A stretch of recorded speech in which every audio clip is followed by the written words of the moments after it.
Hey, welcome to my live stream. This is Coach Meg. We are going to discuss healing your inner child, and I have titled The Hero Journey, but we're actually going to talk about healing your inner child, how to get back your confidence so that you can live your life by design. I have an expert guest. We have had some discussions in previous days before. Let me actually just turn my sound up a little bit. We've had this discussion before, and this amazing lady, her expertise is working with children and how to safeguard children and how to protect children if you want to work around children. So we're going to discuss this afternoon the topic of healing your inner child so you can get on the hero's journey, your hero's journey, so you can create your life by design, so you can live your life on your own terms, and so you can also discover and explore God's plan for you. Because you see, sometimes in life we think that we understand what our problem is, why you are not posting on social media, why you're not building your business, why you are not sorting out whatever challenge it is. Sometimes we think we know, but there are times it's really because it could be a deeper reason than we realize. Yes? And deeper reasons can be difficult to uncover. Deeper reasons can be difficult to uncover as to why am I not growing my business? Why am I still stuck in this low income job, right? We may not even be aware, yes? Or you may even think, why am I not in an amazing relationship? Why am I not with the right person now? Why am I still dating the worst people ever? It could be because of some childhood traumas that are unresolved. It could also be a limiting belief because of the childhood traumas. I hope that is making sense, right?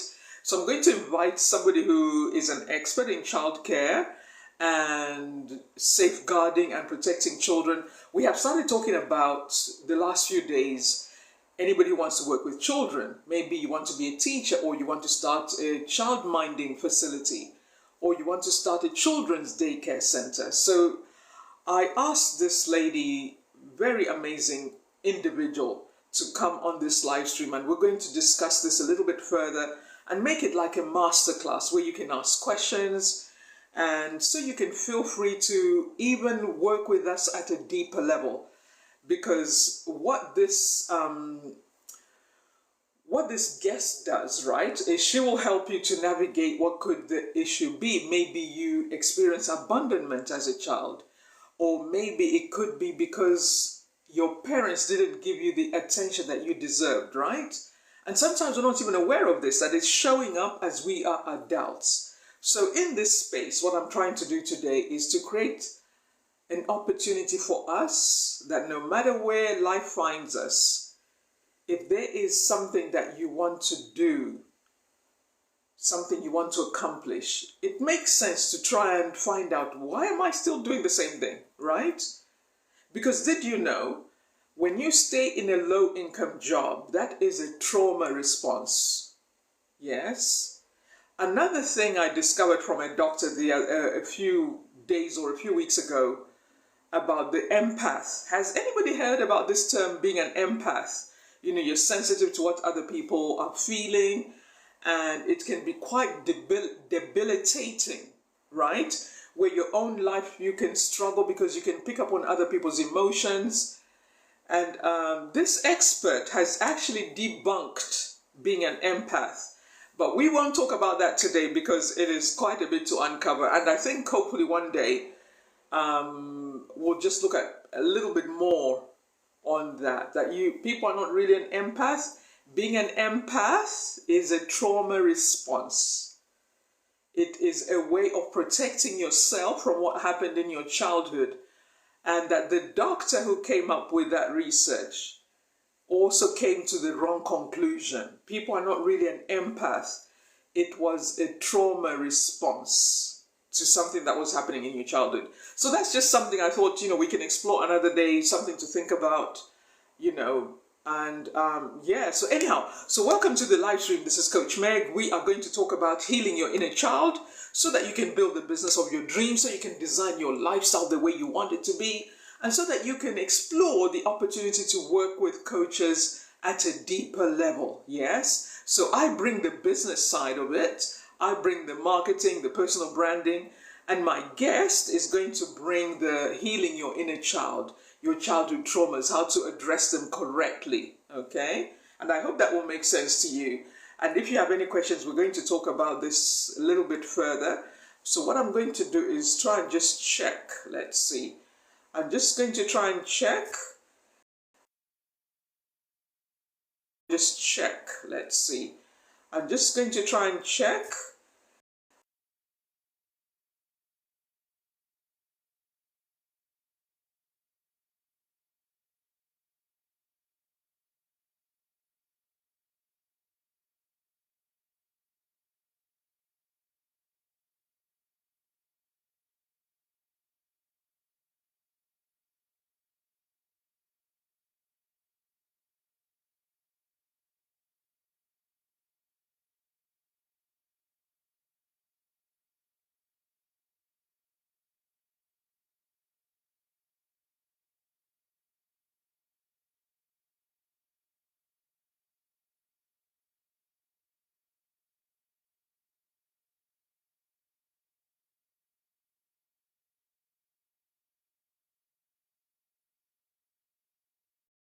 A minute. I'm just trying to work out the link for my guest so she can join us. Welcome to the live stream. We're going to talk about healing your inner child, trying to overcome some obstacles, because sometimes we may not be aware you have an emotional wound that causes you to doubt yourself, right? You can see other people planning business, you can see other people talking about their journey, and you may feel like, oh, maybe that's not possible for me, right? I remember somebody on the live stream, they said to me, Coach Meg, I don't have any confidence in myself, so I don't even make any plans. And I remember thinking that is it's not self-care to look at your life that way, where you feel like, oh, I can't even make any plans because I'm not sure if I can follow through. So there's a different coaching aspect to that, how to start believing in yourself.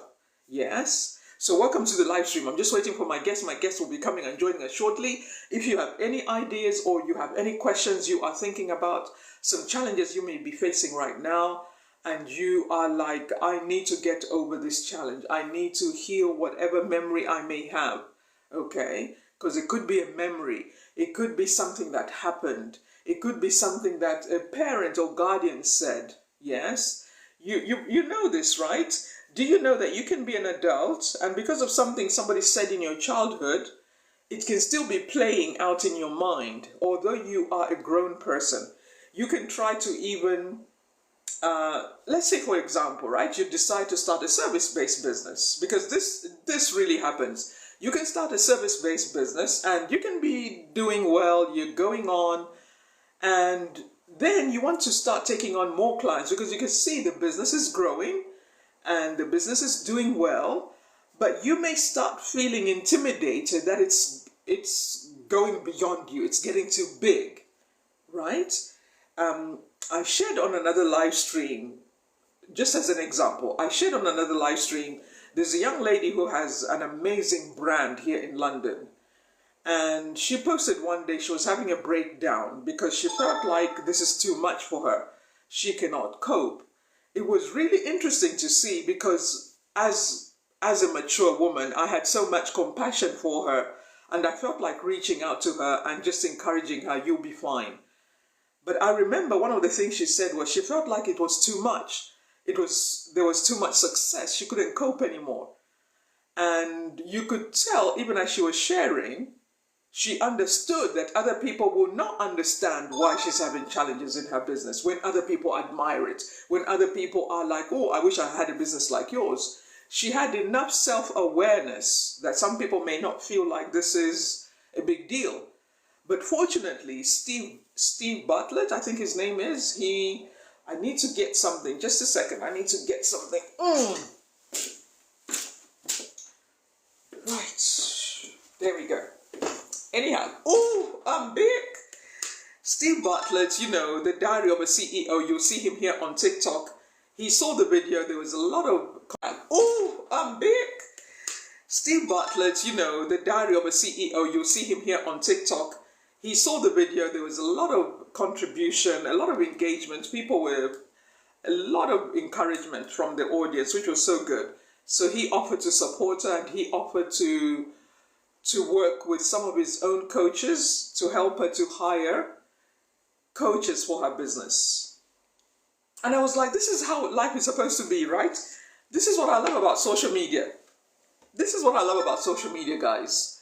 Do not overthink what you're trying to do. Do not be too self-conscious. Decide, I'm going to get all the help that I need to grow my business. Yes? Because you never know. Somebody's watching what you do. Somebody's looking at what you're doing. They can see perhaps how they can help you.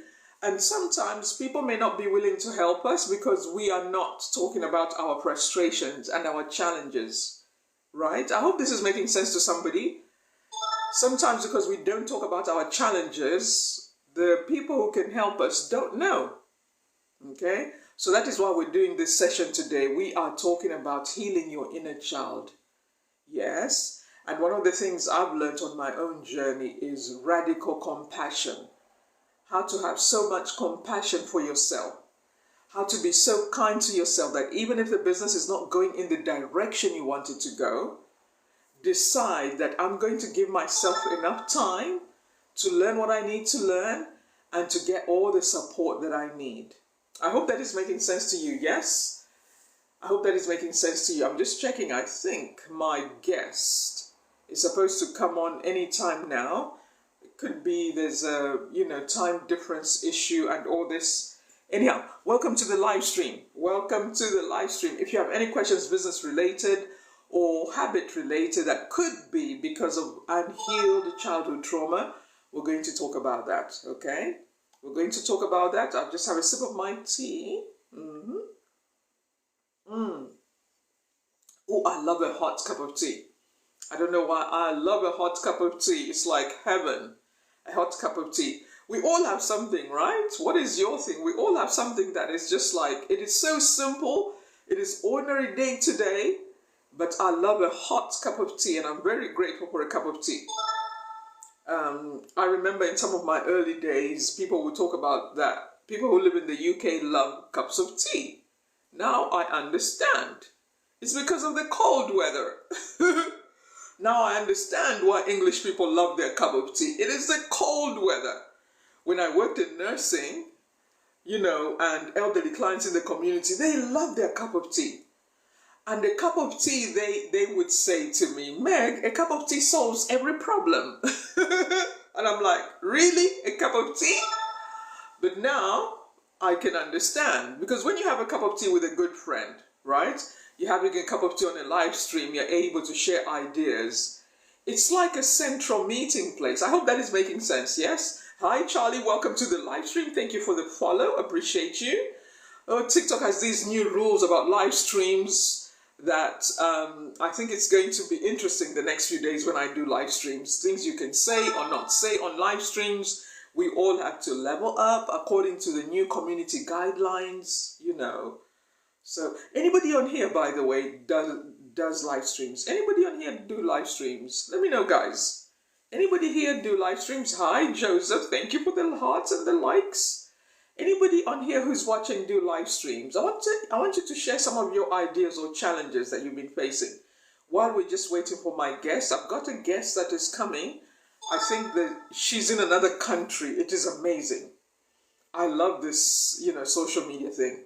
She is in another country and we're going to do a live stream together. How amazing is that? So it could be a tech issue or something. But whatever happens, we're going to go for it. Anyhow, so let me know. Anybody here do live streams? Anybody do live streams? What is your experience so far? Do you enjoy it? Do you find it challenging? Let me know. What is your experience so far with live streams? I really enjoy live streams when I come on. They are one of the fastest ways to grow your own community. Every time I do a live stream, I will get a minimum of 5 followers. Yes? So let me know. Anybody on here do live streams as a strategy, as a business strategy to grow your business? Anybody do live streams on here as a business strategy? Yes? Anybody on here do live streams? I'm just waiting for my guest. We are going to discuss healing childhood trauma, right? We're going to discuss this topic as a way to overcome some personal challenges.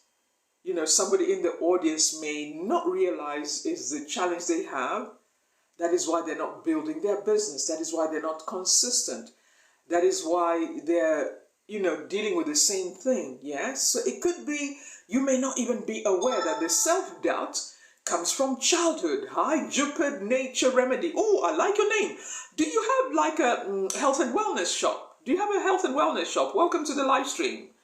Do you have a health and wellness shop? I hope you do. And do you do live streams? Yes. Thank you so much for the gifts. Appreciate you. I really like live streams. Live streams are such a... Okay, well done.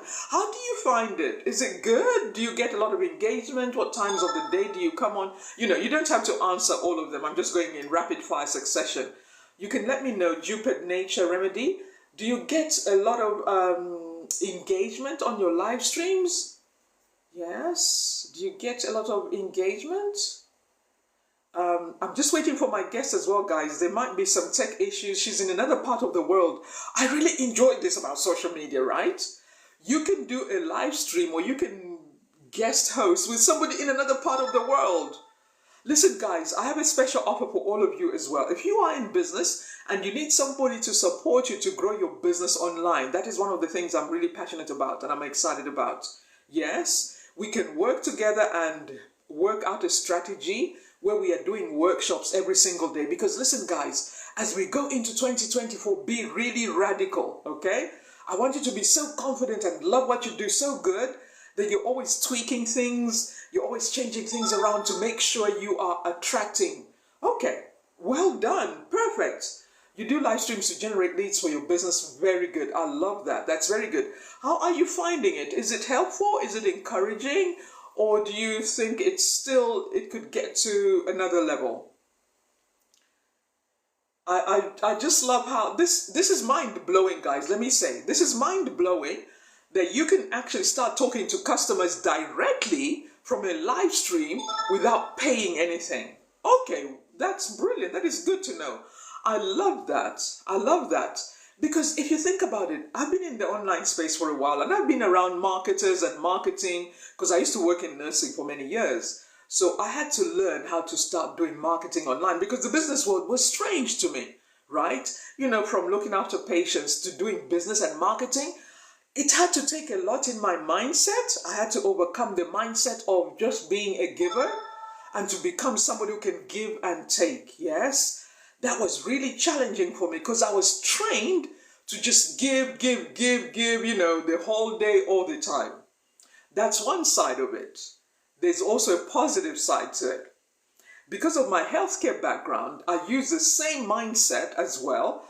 I took out of my healthcare background what is good and threw out that which is not good. You know, like working long hours, you will have burnout and you can't cope, all the negative. I took what is positive. So in business, it is not hard for me to do live streams of just giving all the free content, yes? Because I know the more people get to see me, the more some people are going to start developing trust. Some people are going to be like, I've seen her for a while, she's the real deal. There are people who only work with me after 1 year. Some people will never work with you even after 3 years. They'll never buy your products and your services. Because this is what I've learned. Oh, thank you so much. Welcome, guys. Those of you who are joining, thank you, Jupiter. Please follow Jupiter. Jupiter is encouraging me. Oh, Jupiter, you missed out. Listen to this. I did a 5-day challenge last week. Last week? Yes, last week. Or the week before. I did a 5-day challenge and people were coming and I was encouraging everybody to follow each other and it was really interesting. And I'm going to put all the content on YouTube, what I learned, yes? Because listen, guys, what I've found is as we're supporting each other, as we are connecting, even the algorithms are supporting us. Have you noticed? Anybody notice the new rules? Welcome, Janiqua. Anybody notice the new rules on TikTok? The more you engage with other creators, the more you are posting comments that are more than 5 words, the algorithm will push your own content to other people. Listen to this, business owners. This is exciting news. Or those of you in ministry, or you just want to be an influencer, or you just want a little bit of extra income, but you've got a little project, right? You may not want a whole big business. This is free marketing, guys. This is free marketing, guys. So what I did, I was shocked, even for me. I was like, this is amazing. What I decided, I'm going to start following a lot of people who are in my niche, who I want to support, who want to go through reinvention. I've been doing it, but I didn't know I could take it to the next level. This is really exciting. So what I did, you can also do this. Decide who you want to support, who you want to empower, who you want to connect. This is my mindset, guys, because you want give and take, right? You don't just want to be taking. You also want to be giving. That is how you build a sustainable business. Because there are people who they don't realize, if you are complaining, oh, people are not supporting me. No, you need to also be giving. Absolutely. Yes. With time. Absolutely. So what I've started doing, listen to this, guys. Please follow. Let's connect. I'll follow you back. And I've got a strategy. I'm going to be planning this because I saw another content creator say this. I'm doing marketing full time. She said, which I'm thinking I also want to do. I started searching over 40 Club on TikTok. It is amazing. It is amazing. People are engaging the content. I was like, where have I been? People are engaging because they understand how the algorithm works. And I know I understand this, right? But I decided I want to do more of this. So what I will probably do is I'll take a whole hour, maybe on Wednesday, where I'm just engaging with other people. I post some of my own videos, right? But I will start going to people I know are also active. Because give and take, remember, right? You want seed, time and harvest, biblical, yes? You don't just want to give. You also want to take some. So I want to start following people I notice they are active, they are engaging, and they understand how the algorithm works, right? So I searched over 40 Club, and then I also searched over 50 Club, over 60 Club, because these guys are not playing. And I also realized another thing, we've got the time. We're not like in our 20s where you just, we've got a bit of time, we've got some wisdom, we understand how relationships work. We understand relationships is give and take. Somebody said to me, Coach Meg, we've been seeing you, we know you. Oh, thank you so much, I appreciate you. Somebody said to me, Coach Meg, we can tell who the real people are on social media. Even if we are not ready to invest, we know who the real people are. Because somebody has been seeing me. Here is what somebody else also told me. Oh, where's my guest? What's happening to my guest? Anyway, I'll check later. Somebody else said to me, Coach Meg, do you know somebody was sending me messages or, do you want to work with me? And they were pressuring me to sign up to their whatever program they had. This lady, because she has been seeing me online on a regular basis, and she heard me say, I have a busy schedule, my life is busy, I have different things to do. She remembered, and I think this was just God reminding people, because there are people sometimes who can't tell, She said, this can't be Coach Meg, this is a fake account. This can't be Coach Meg. I know Coach Meg is too busy to be sending me these messages all the time. This can't be Coach Meg. Ooh, come on, guys. Remember, I was talking about this. You may have missed it. I appreciate you guys being on here, by the way. You're getting me excited. I remember I used to say this. Your personal brand online is important. Yes. It's not just about our looks or our accent or how many degrees we have or how much success we have. The world has changed the game. Not the world, Coach Meg. The social media has changed the game. Social media has created a level playing field. Please do not miss what I'm about to say. Social media has changed the playing field. You no longer have to feel intimidated by bigger companies. Don't worry, guys. You no longer have to be intimidated by big influencers, the Kardashians, or these Gary V. You don't have to worry about that. Social media has made the playing field equal. For me, as a Christian woman, I believe that's a God plan. As a godly woman, I now understand that's a God plan. It doesn't matter whether you live in the remotest part of the world, in any part where there is, if you can find a smartphone, If you can find a way to come online, any person can make it because of social media. Any human being. This is amazing, guys. So one of the things I like to say is decide, how do you want people to know you on social media? So that if somebody lies about you, listen, guys, if somebody lies about you, they'll be like, no. I've been following him. I've been following her on social media. That can't be them. Like in my case, the example I gave, right? So your reputation, guys, do not outsource your reputation. Make sure. How do you want people to know you? Are you authentic? Are you the real deal, right?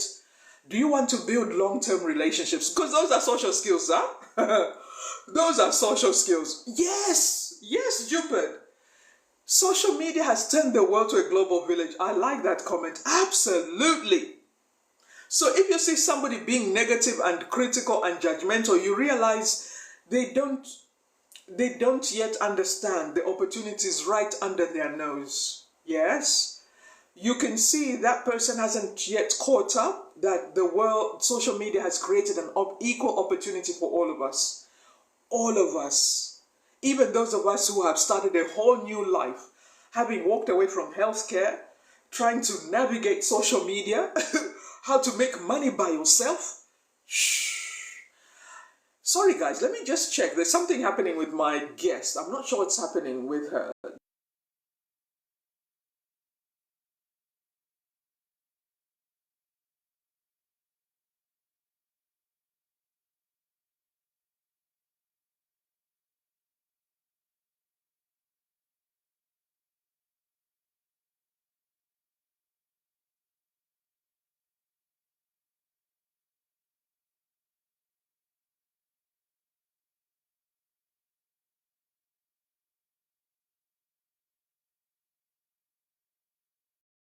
Guys, I apologize about that. I was just checking my guest. My guest, she's in another part of the world, in the Middle East.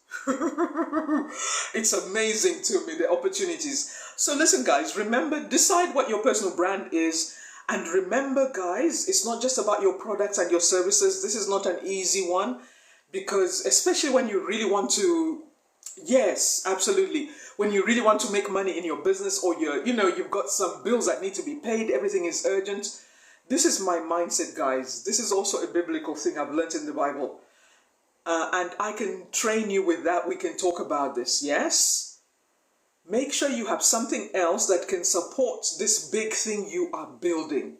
Because when you are working online, guys, I said this on a live stream yesterday. Imagine you have 10,000 people who like you, or you have 100,000 people who like you, right? Let's give this as an example, as a goal, because we must all think like that. You start getting, that's one of my goals, to get to 100,000 followers. That doesn't even really mean anything. What it means is you need to be supporting and showing up for the people who really like you, the people who you inspire, the people who, when they watch what you are doing, they're like, I want to do that. Yes, because you don't know who's watching you. And sometimes it could be big companies, right? I shared this on another live stream. So decide, okay, my goal is to go big. It's a marketing thing, guys. When you go big, you increase your chances of getting more conversions. People who like you and they want to know about you and want to start investing in what you do, right? That's one aspect of marketing. That's just one aspect. There's also the high ticket and there's also the middle ticket. Yes, there are different aspects of business. So what I want to encourage you is, when you are here on social media, make sure you tell yourself, some of us, especially over 40, this is my retirement plan. I'm going to make sure I'm not going to give up until I see I accomplish the goals I want. So your goals could be, here it comes. Your goals could be, I want to retire in the Middle East, because Dubai is really good for taxes. Yes, Dubai is very good for taxes. The United States, places like Dallas, Nevada, they're very good for taxes. Or you may want to retire in Africa, wherever that is. But you want to make sure you retire in the right place, yes? With an amazing package. So that could be a dream that you have. So you can decide to do that. Okay, my guest is here. We were trying to connect. So welcome, guys. Make sure you have more than one income stream, okay? because this, your social media marketing, must be one of your most powerful. Don't let anybody play with that idea. Don't let anybody play with your social media. Even for yourself, tell yourself, I'm not going to give myself excuses. If I have to do a live stream at midnight, I will do it. Make sure you pay the sacrifice now, because it will pay long term. So I'm just going to invite my guest, guys. Like I said, the guest that is coming on, we're going to talk about how childhood traumas can affect how you show up in the world today, how you show up on social media, how you can be negative and judgmental, but it's because of your own traumas, how you may have self-doubt, but it could be your own traumas. So I'll let my expert go into that. Yes, absolutely. Let's go. Let's go. Welcome, Tilly. Ooh. Hey, Tilly, welcome. Hi, Welcome, Coach. Tilly. We've been waiting for you. The I was technology is actually, technology. I think I misunderstood your message. I was actually on my live.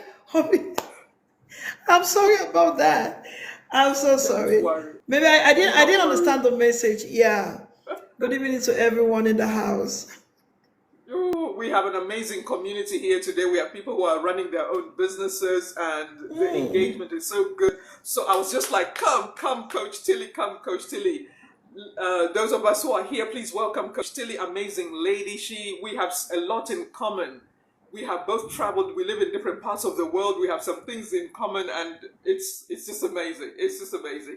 Anyway, over to you, Coach Tilly. Let us know what you do. I already said to the community that sometimes people are not building their businesses, or they're not living the happy life they want, because they haven't had the opportunity to address some childhood traumas, especially like in the Yeah. African culture, where you don't have the freedom to express yourself, And I'm quite open about some of my stories, because this, I know, will help somebody to feel the connection.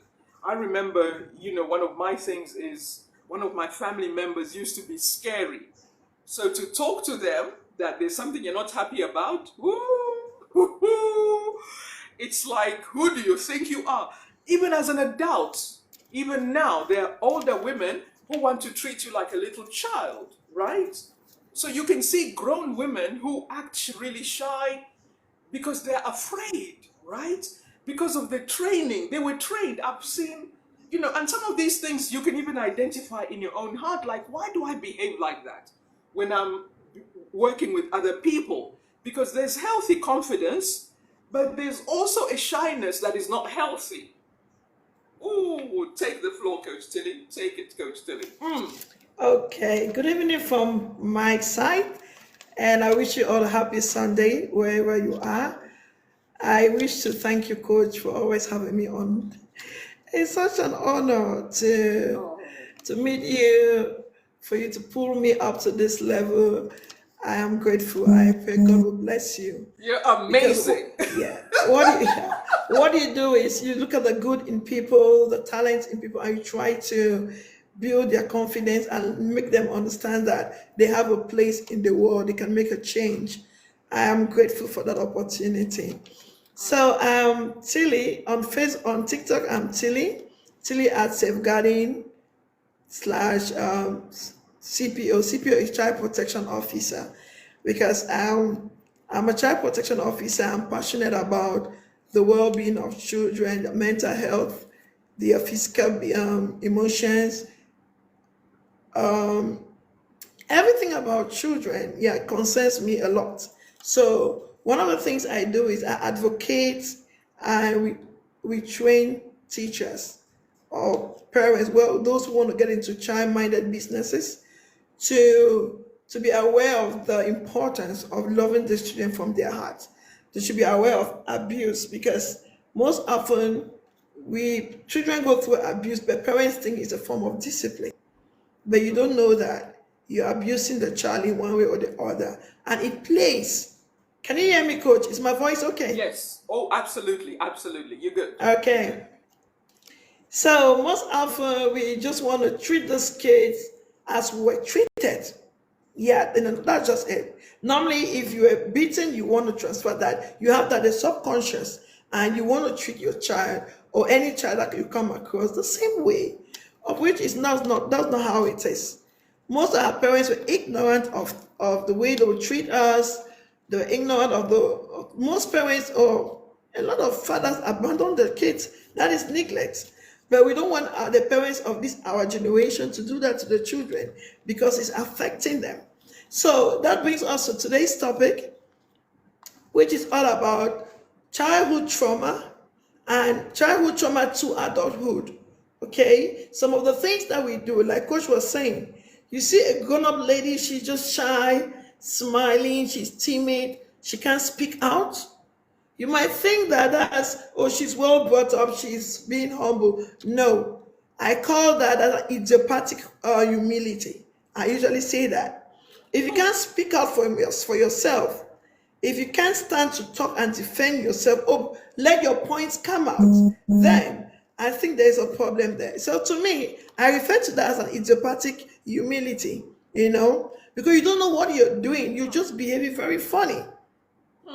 And when you want to go down the drain, you want to find out from this lady who she is, what she has gone through, you will notice that they had humiliated her, or maybe she was shunned when she was a child.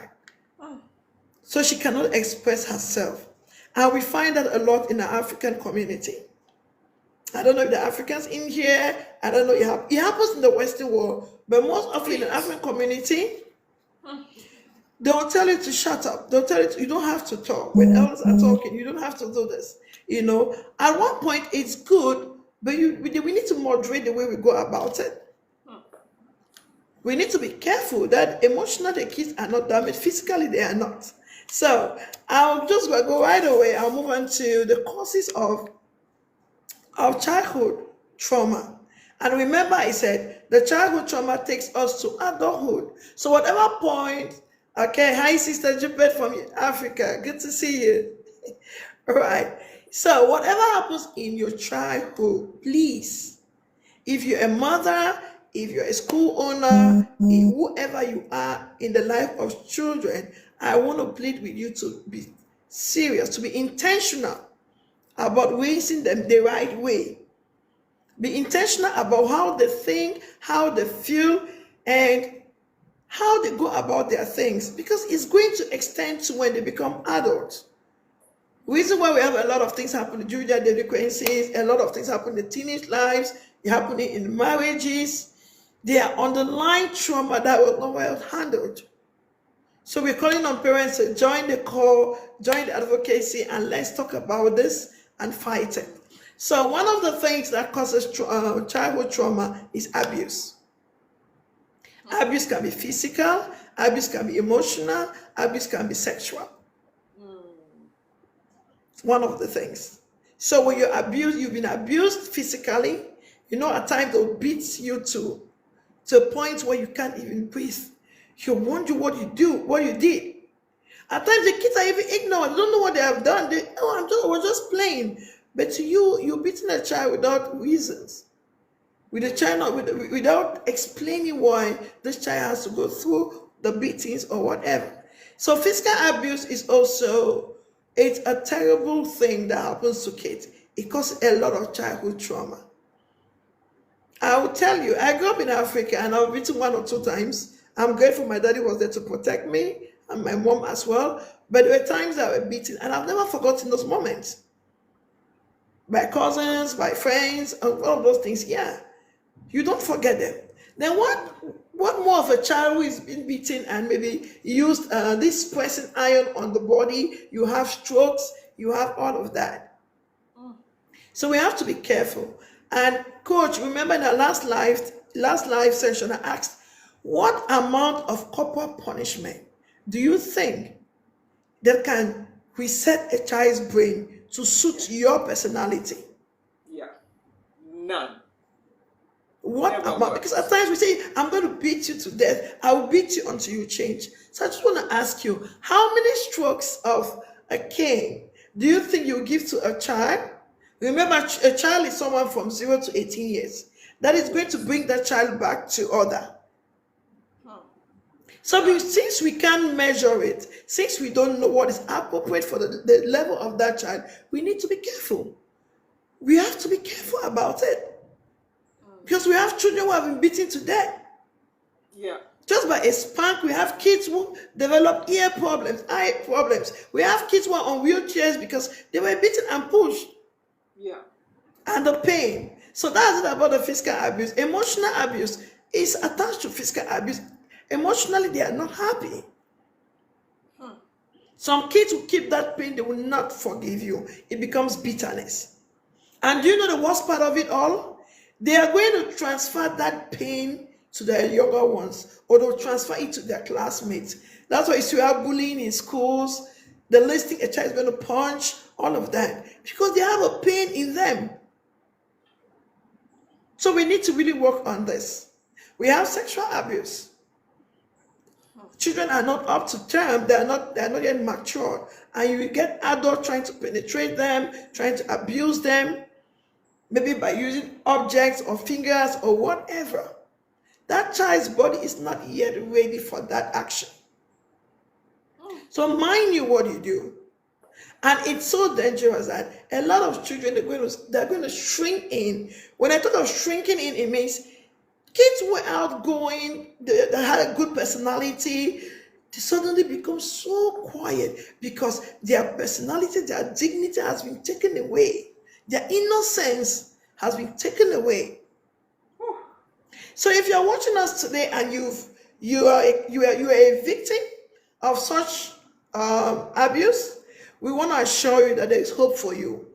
We're not only coming to remind you of your past, but we're coming to share with you that you can trust us to talk it out with you so you get out of that trauma and you have a better adulthood. There is this servant of God who once said, I think he's known as Reverend Sam. Yeah. In one of his statements, I think he's a Nigerian. He once said, when he got married to his wife, they actually had issues at home, their early marriage, because she couldn't, like you're married, it's legal between husband and wife to be together, but she could not. She was always wearing clothes. She was always tying herself. Even when he's getting to the bedroom, she wants to cover up. She doesn't want to expose herself. So, by the grace of God, he had to talk to her and discover that this lady actually grew up in a house where their uncle would always sneak in at night into their bedroom, maybe to harass her or her younger sister.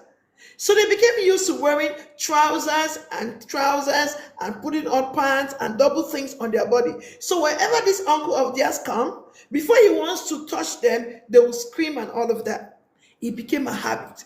Now look at the trauma in it. She's now married, where she has to sleep. For her husband, she needs to feel free, but she cannot. Yeah. Because she still has that idea at the back of her mind, her subconscious. Yeah. It's still telling her that a man cannot touch you. So that's the effect of childhood trauma. That's the effect of the things that we do to children. And we tend to blame them when they grow up. Oh, why is this adult behaving like this? Why is this person behaving like that? But it's because this person has an underlying trauma that has not been dealt with. Yeah. Yeah. So another cause of trauma, of childhood trauma, is neglect. We don't take care of the children. We just give birth to kids and we let them be. They are exposed to danger. They are. Yeah. Normally, according to the CIRC, that's the Convention on the Right of a Child by UNICEF, one of the things, I think it's Article 5 or so, it says that you need to take care of your child. It's a child's right to be sent to school. It's a child's right to have food. It's a child's right to have medical care. It's a child's right to play. To play. But remember, at times when you go to play with your friends, you come back, your mom is going to beat the hell out of you. Where did you go to? Where did you go to? Oof. It's a child's right to play. We can just nurture the kids, tell them, okay, today you're going to play for 2 hours. And 2 hours is okay, great. Or you're going to play for 30 minutes. But let them play. Because that is how they develop. Their brains will develop, their limbs and everything. They get to learn from others. It's their right. So when we restrict children from all of this, it's known as neglect. You're neglecting them. And coach And to my dear people on here today, you see this pedophiles and people who molest children sexually, they use advantage of your carelessness, of our carelessness, to get to these children. When you scream at your kids, in public, you beat them in public, you neglect them, they're not well dressed, they don't have food. These guys, these people of the underworld, let me call them, because they are heartless. They are going to creep into your home. They will buy biscuit for your kids. They will take your kids to where they sell ice cream. They are going to entice those children. Yeah. Don't tell me that, oh, I want my kids not to receive food from anyone. If you don't give them, they will definitely take from others. But if you give it to them, they will respect your words. Yeah. So these guys who molest kids, they monitor you keenly. Are you always at home? Whom do you leave the kids with? Have the kids eaten? Are they well dressed? That's why where I grew up from, my daddy always said this. He said, I'm taking you to the cinema so that when you grow up, when those guys want to take you to the cinema, you will tell them, my daddy took me to the cinema. I know what the cinema looks like. So by then, that's what he said. We didn't know why he was saying that. We didn't have all of these fancy places like now. But he said, okay, now you're going to go to the park. Maybe a park by then is an open area where we just go and play the hopscotch and all of that. He said, play, I'm going to sit there and watch you. So that you won't, but I didn't understand. Until I'm not big, I then, oh, look at what this man was doing. So to an extent, I had the confidence to talk about it because I experienced it. But if kids are left in the house, they are locked up, what do you want them to talk about? So that is that for that. When it comes to neglect, let's do our best to give our kids the best. The best doesn't mean that you have to be extravagant. No. The best means do the needful. Send them to school, give them food to eat, dress them well, show them love. Yes. Hug them. Hi, Morgan, you're welcome. So the third function, or the third cause of part of the causes of childhood trauma is household dysfunction. That one. Household dysfunction. That one. Coach, I'm just trying to rush over it because the topics are quite lengthy. If we need to go into it, we might stay here. But I think in our master's class, for those who will be interested after that, I know you're going to talk about it. We are going to deal with each topic with examples and try to get it into our minds and heal from within. Yes. So we become better people. Yes. So today we just want to give it a tip of the iceberg of what we can do, Coach and myself, God willing, and to those who are interested. So we have household dysfunction. I know you can't force a woman to stay there or a man to stay in the home. It's none of your business. We cannot force you. But we want you to understand that there is an effect. There is something that will happen if you leave. And how do you leave matters. Yes. So one of the household dysfunction, we have domestic violence. I'm not pointing a finger at anyone, but the statistics shows that a child who grows up in a home with domestic violence will definitely beat others. That's why we have bullying in schools. And when you talk to the kids, by the grace of God, I'm a teacher. Who taught you how to do this? Who taught you how to insult? They'll tell you, mommy is always insulting. My elder sister is insulting. And this is, where did you learn it from? My elder brother told my mommy told me. My elder brother told me. Where I am now, we don't use the F word. The F word is forbidden. But the kids are aware of the F word. So when a child uses the F word in a class, we are like, the other kids, wait, miss, he used the F word. And I'm like, come on, guy.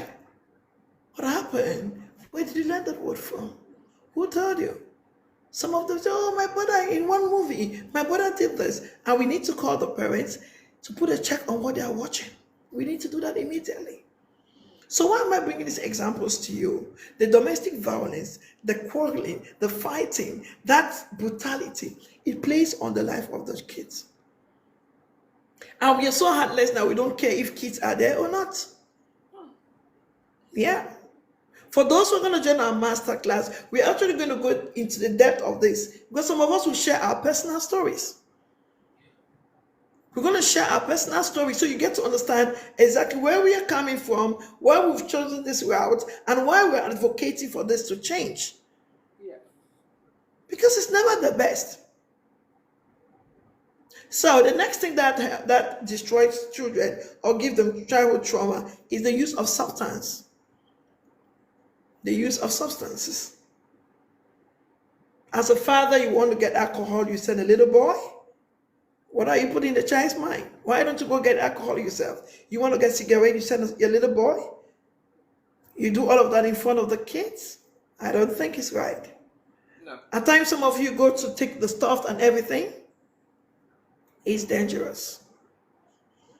So let's try to keep that away. We also have mental and mental illnesses. In a dysfunctional home, mental illnesses. So when these things happen and they're reacting funny, we're not saying that you keep them from relatives or that, but please be careful. Be careful how these kids interact. Mentally, it's not the things you say, the people around them, even some of the clothes we wear. Yes. Yeah, the clothes we wear. If there is something I really don't like, Coach, I'm going to say this here, is wearing dirty clothes. Yeah. Yeah. When I see someone with dirty clothes, it gives me another signal. I don't know why. It might just have happened that maybe something poured on you, but you change it. Or if you're on your way to change it, good. But don't stay with it. Don't be comfortable with it. Dirty and twisted clothes, to me, it gives me a signal. I start saying that something is wrong somewhere. Yes. Because I grew up in the home where they have to iron your clothes. No matter how my parents were moderate, my daddy will tell you, you know what? No matter how cheap the clothes are, when you iron them, you look straight in them. I grew up with that mind. But you have kids with beautiful clothes, just twisted. They're looking unkempt. So mentally already, it speaks volumes. So these are the little things that parents might just neglect, but it's so important for us to know. Yeah. We also have the next class is that we talked about parental separation. It has a toll on children. I don't know what you think about it. I don't know if it's for your good. I don't know if you're satisfied that you separated. I've been in that shoe. I know what it means, but I just want to let you know that it has a toll on children. And if you're vigilant enough, you will see it. So if there is a way for you to maintain that home, do it. If it's not life-threatening, if it's not affecting your mental mind, if you can control it, I plead with you that you do it. And let the kids understand with you. I pray that peace will return. But when it becomes life-threatening, that's where we can somehow tell you to keep away for a while, analyze things, and see how it goes. But in all what you do, please have the kids at the best of interest. The kids' interest should come first. So that's some of the causes of childhood trauma that we will share today. And how does this childhood trauma affect us? We have aspects like your personal growth. It affects your personal growth. It affects your parenting. It affects education. It affects you professionally. Coach, I'm just going to run over those points. Remember, we're in our master's class, we're going to go into it, okay? Yes, absolutely. Yeah. Absolutely. So it affects your personal growth. Some of us just want this life to end. If you tell someone, do you want to live on earth again? It's just like, I don't want to live. Let this life end. Nothing is interesting to you. When people are laughing, you're angry. When you see people dancing, you're like, why are they dancing? They don't have a reason to dance. Because you're not okay. And if you ask some of us, do you want to stay on earth again? We'll say, yeah, we want to stay on earth. You know what? I pray for 2025 for God to keep me because I want to meet Coach Meg. They are good people. You need to meet good people. You need to go out with a lot of people, a lot of friends. But when you're traumatized, people's happiness becomes a pain to you. The happiness of others. Instead of going closer to them, asking them, so how are you going about this? What do you do about it? No, you rather look at them in a funny way because you think all hope is lost. But there is good news for you today on this life. There is good news whenever you come to Coach Meg's life, because she is here to bring out the best in you. That's why she keeps bringing me up, and other people and other coaches, and so we can talk together. We are also learning. So you're encouraged to stay here, encouraged to share the life. Please power tap. Let's get more people on board to learn. So as I was saying earlier, you have your personal growth. That is a hindrance, or it becomes a stop because you're traumatized. Parenting. Coach, parenting is something that we need to talk about. Do you know what? If a woman or a man, I don't want to be biased because I'm a woman. Be Mildred, you're welcome. Coach, this one amazing lady I would like you to meet. Thank God she followed you. Yeah. Mildred is Coach Meg. I've been telling you about Coach Meg. She's into special need and autism and all of that. She's one of the coaches in Bahrain. She's always on my platform. So she's good. Yeah. She's amazing. Yeah, be Mildred. She just liked it. She just followed you. And yeah, I'll introduce her to you. Welcome. Welcome. So, wow. Thank you. Sorry for taking your time. All right. Coach, one of the things that childhood trauma does is that it destroys parenting. Yes. Because if you're not aware, if you've not healed from what you went through as a child, you will definitely transfer that same thing to your children. Yes. You will transfer that to your kids. If you're being beaten, you're being molested, like I always say where I come from, in some places, a girl is being molested and the parents try to keep it because they want to protect the family dignity. They don't look at they don't see the effect on that child. They don't see the trauma, the pain that child is going through. Because where they came from, it's just like, no, they don't say this. People are going to mock at you. Yeah. That shouldn't be the case. If you are not taken care of, maybe your daddy neglected you or your mommy neglected you, and you've not healed from that pain, you will definitely transfer that to your children. And whenever the kids ask for, Mommy, can I have milk? You tell them, excuse me, am I not good? Did I drink milk when I was growing? That is trauma. Yeah. I know a family, I know a guy who said he actually has a car to take his kids to school. See, I'm not going to take you guys to school. You trek to school. I also trek to school. I don't know why. That's his philosophy. You're not going to question him. But to me, I just told myself, you trek to school because your daddy couldn't afford a car. Maybe by then your daddy didn't have it. But you have this opportunity. Why will you let this kid trek to school? So just saying that parenting is a lot. As we thank God for giving us these children, we need to learn how to take care of them. Even the manner in which we talk, the manner in which we carry the children along. I learned it the hard way. Because at one point I had to keep the soft part of me as a mother, and I took over the masculinity in me because I'm raising boys. I'm raising 2 boys. So my kids, they didn't get that comfort as my mom is going to pamper me, my mom is going to love me, because I had all in me and I wanted them to, you have to grow up as a man, you have to do this. So you get it. So it's by the grace of God, I learned from it, and I'm gradually being relaxed, but not letting the kids go. They need to follow rules, but at least I understand a lot of things now. We also have the effect goes on education. Why some kids will tell, I don't want to go to school. I don't want school. All hope is lost. Maybe you're insulted, you're a stupid child, you can't make it. Maybe the child was not writing well in the classroom. I had all of this insult. Friends are bullying in school. And the child, I don't want to go to school. What do you do as a parent? What do you do as a caregiver? Pull them closer. Talk to them about it. Ask them about it, seek a solution from counselors, and help them out. Don't leave them until they go. They are now adults and they are regretting. Because definitely, an illiterate in the community, I'm not insulting anyone, forgive me, but someone not gone to school or someone not interacted much. School doesn't mean that you must sit in the classroom, but interacting with people you can learn. But someone who is so close will not be the best in the community. As I said earlier, when others are thriving, he's like, what are they doing? What nonsense is that? Now we move to the profession. Professionally, your childhood trauma can play on your profession. You won't believe it.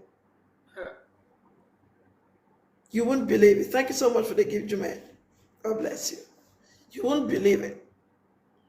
At work, I don't know whatever position you're having, I don't know what your career is, but as a teacher, if you're not in the right frame of your mind, I bet you the kids they'll provoke you. They'll bring out the good in you. They're also going to bring out the beast in you. They're also going to make you cry because they're just kids. And if you're not well cultured to know that you're at work, you might react funny. You might react so funny. So those are the effect of childhood trauma on our professions, education, parenting. I don't know. Are you with me, Coach? Yes. Oh, yes. This is so good. I'm just. Woo. Please, for those who are on here, I would like you to put a heart or maybe some of the points that you're learning from here. Let's make it interactive, please. Absolutely. I don't want it to be. Thank you, Jumaine. You're doing a great job. For others, please just kindly drop a word or so we know we are together. It's kind of a teaching class, but we're just watching over things. Our master's class is going to carry all of this. Yeah. We have a lot to learn. All right, let me write on. So, what are some of this childhood trauma? We have external factors as well, like bullying. You get bullied. Recently in the US, we heard of a girl who committed suicide, the only child to her parents, but she committed suicide because she was being bullied in school. You can be bullied to a point where you get back home and you look at your parents like, why did they even give birth to me? Are you sure I'm alive? Your mom is hawking you. You wouldn't believe it because of words that people have given to you in school. Yeah. It took me time to speak my son out of. I think he was here 2 minutes ago. I'm sure he left. It took us some time to talk to my son to stop wearing a cap. I still see one of the things now. That's why I said in our master's class, we're going to go deeper. We're going to share our personal stories to you. Because this guy suddenly had a cap on in school, wherever he was going to. Why? Why are you wearing a cap? His confidence had gone down. What happened to you? One day, because I insisted with my brother, you wouldn't wear that cap. And he burst into tears that at school, his friends would come and hit his head, like the back part of his head, that is long. You have a long head, they'll bully him, they'll say a nasty word, you this black, something. I don't want to get into all of that. And when I caught that, I said, no. We spoke to him, we gave him a good haircut. My brother said, look at your face in the mirror, how do you feel about this? I said, and I was like, they cannot do that to my son. You cannot take this guy's confidence from me.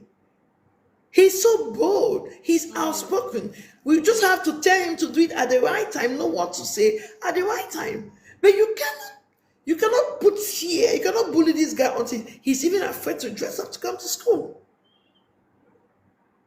So if you're a parent and you don't follow up with this, your child will suddenly just start dressing funnily. Girls will just be putting on big clothes, putting on hoodies. We are going to learn that we have, how do you call this? It's going to be under abuse. One of the signs to know a child has been abused. We get all of that as well. They are putting on clothes, they are covering their bodies, they are developing breasts. Someone is insulting them. There is bullying taking place somewhere. So you need to get into their mind and kill it immediately so they don't grow up with it. The reason why you see a beautiful lady is, oh, you're well dressed. She'll ask you, really? Are you sure? I just thought I would. I don't think that there is. When I see situations, signs like that, I'm like, oh, no. There's an underlying trauma somewhere. There's a lack of confidence, self-confidence. We need to speak it out. If you see those, if you come across those who have self-confidence, coach, whatever they put on, being 200 fans, being whatever, but the way they carry themselves, you want to buy the clothes. Maybe it didn't happen. So good. Yeah.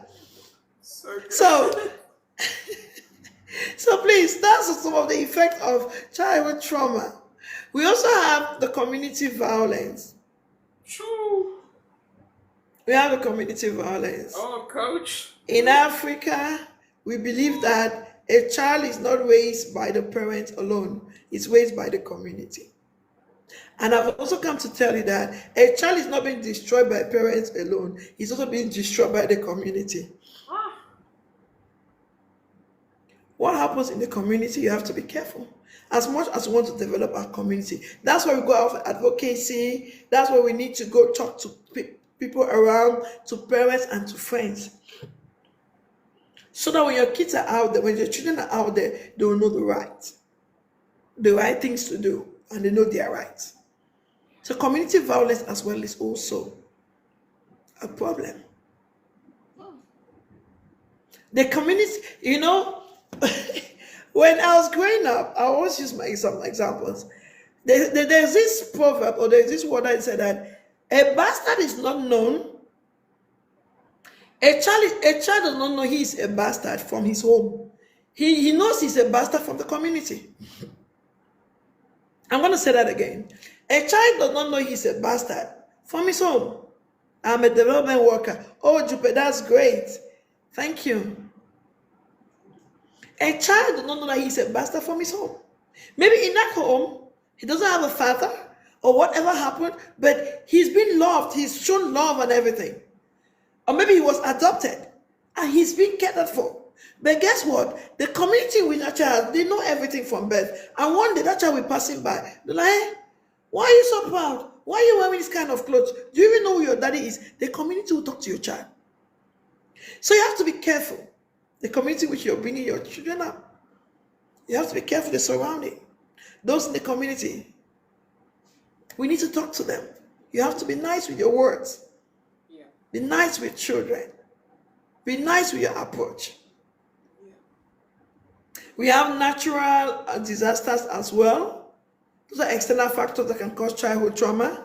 We have war. We have systemic inequality as well. Natural disaster can separate families, can suddenly make a very rich family become so poor. It brings in trauma. It turns a lot of things. Kids don't go to school. Like in my country now, it's almost 10 years. We've been going through crisis. We've been going through the war. Yeah. And as we speak to you, there are days that they will a communique will come from nowhere. That there are no schools for 1 week. The kids have to stay home for 1 week because kids tried going to school and they were killed. So we don't know who gives the rules. We just follow the rules. So war and crises and all of those things also affect kids. They traumatize the kids. And coach, I'm saying it with a heavy heart. The rate of childbirth and molestation has increased because of the war. Children have been taken advantage of. 16 years, 15 years, 11, all of that, they're having kids. I have my sister and my friend right here. So it's something that Chile Extra Step really we wish to step up to for the advocacy. Coach, remember I told you about it on safeguarding and child protection. We need to fight. We need to encourage the community. All right, if I still have time, I'm going to ride on. I talked about the external factors of childhood trauma. Now I want to talk about childhood trauma to the individual, the brain. I'll talk about the brain and I'll talk about the body. Okay? When it comes to the brain, I have some words written down. It's known as amygdala. That means amygdala overactivation. It talks about fight and flight response. To fight or to flight, like run away response. At times, when something happens, you see a child running away. Most often, like when I was going through my notes, and I said, oh, I now understand. When my kids came abroad, when they came to where I was, whenever like I was driving along the streets, they saw the police car, the police always do that patrols and all of that. My coach, you know what happened to my son? The last one and the two, they went on right in the car. They were going on hey, Amoka, hey, the police car. And immediately I said, these kids are not okay. Because they're coming from the war zone. And what happened when they were there? Here, whenever they see the police coming around, there are gunshots, they see the terrorists coming around, they are gone, and everyone is running. They were on flight. They were running away for their lives. And they were like, oh no. So it took me time to explain to them that no, the police in this country, they don't do that. And they would greet the police. Once in a while, I went to the Eastern Town police station where I was closer to my house. And I said to the police, and I spoke to the police themselves. I said, oh, say hi to my kids. How are you? Come and take a picture with me. And those kids were so happy. Oh. That's how I took that from them. Yeah. Else they would have stayed with that trauma.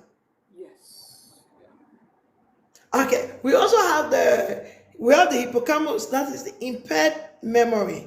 Those with special need, you know about it. We have the hippocampus. Hippocampus is like impaired memory, and it makes learning difficult. That's the effect of trauma, childhood trauma. In some children, their brains, they are blocked. All what they see is fear. When the child raises his voice a little, they are so scared. They are so scared. So let's be careful the way we treat children. And if you're here, you went through childhood trauma, there is hope for you. We can talk about it. We can see how we're going to find it out. There are so many ways. I'll get to that. We also have prefrontal cortex. Prefrontal cortex is like difficulties with decision making and emotional regulation. So childhood trauma comes with difficulties in decision making and emotional regulation. Like we talked about a lady, maybe you're just so shy, you're timid, at times you burst out crying, you cannot control your emotions. It didn't just happen. It didn't just happen. It actually started when you were a child.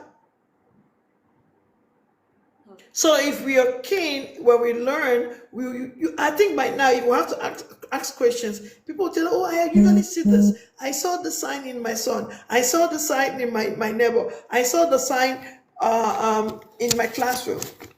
Because you have them all over you. Even myself at times, I could see some of the signs. I'm like, oh, what happened? Maybe this went on when I was a child. Then that was about the brain. The trauma in the brain. Now, what about the body? The body, you have chronic inflammation, hormonal dysregulation, increase in weak and physical illnesses like heart disease and diabetes.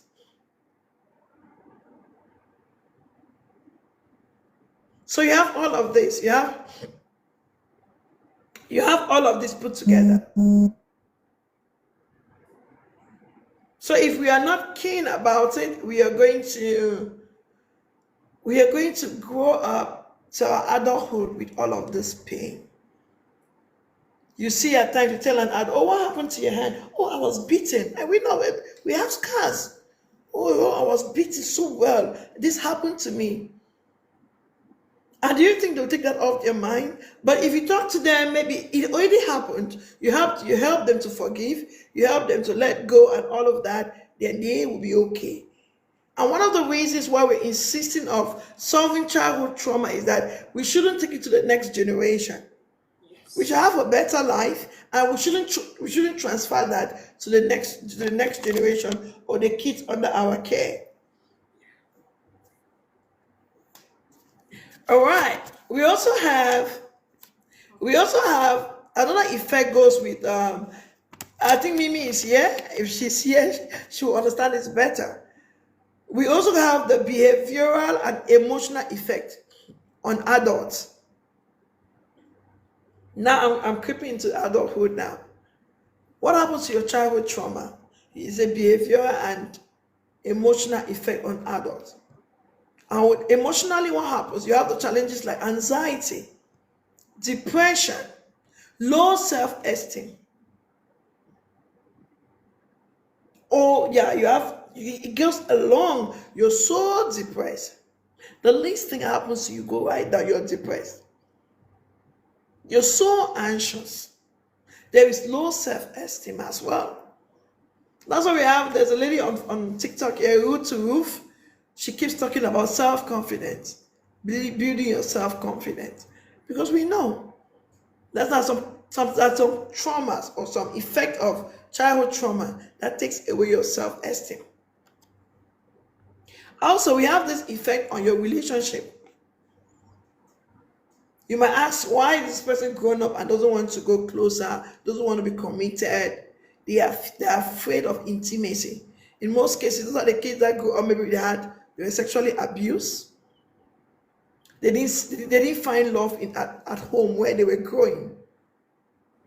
They don't see a reason of maybe getting married because they didn't see love. There was no love in the family. They were beaten and all of that.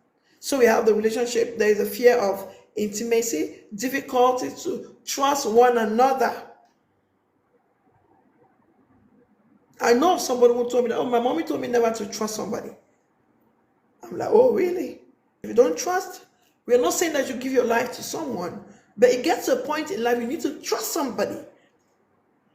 You need to call someone and talk to. You need to, I trust you to handle this for me because you need help. We need help. So if your mommy is telling you not to trust anyone, then definitely there's an issue. Maybe she's gone through pain and she doesn't see it as, she doesn't want you to go through the same pain. Not because she's wicked, but because she knows that people are not truthful. But I won't tell my child not to trust anyone. Rather, I will teach them to be careful, and I will teach them maybe the signs of people who are not trustworthy. When you see some of those things, what do? You keep away. I would rather say that than to tell them not to trust anyone. We also have behavioral patterns. You know, people have inherited patterns, some have substance abuse, some are so perfectionists. Coach, I don't know if you've come across a perfectionist before. Oh, absolutely. I'm a recovered perfectionist. Oh, you recovered? I don't Am I loving that? Oh my God. You are doing so great, Coach. This is just, wow. I can't wait to post this whole content on all the other platforms. I'm going to just slice them all up. We are going to... So some people are perfectionists. Okay? I trust God. Sweet said, I am recovering. Oh, I'm glad you're recovering, my sister. Amen. We stand with you. We are all recovering, actually. Yeah. So we have people who are perfectionists. You need to put up the T's. You need to put the I's. You need to stand straight. You don't need to bend. When you're a perfectionist, you're going to send everyone around you away. Yeah. People would like to be around you. The kids themselves, when you come home, they'll be looking at you, they're scared. What's happening to mommy?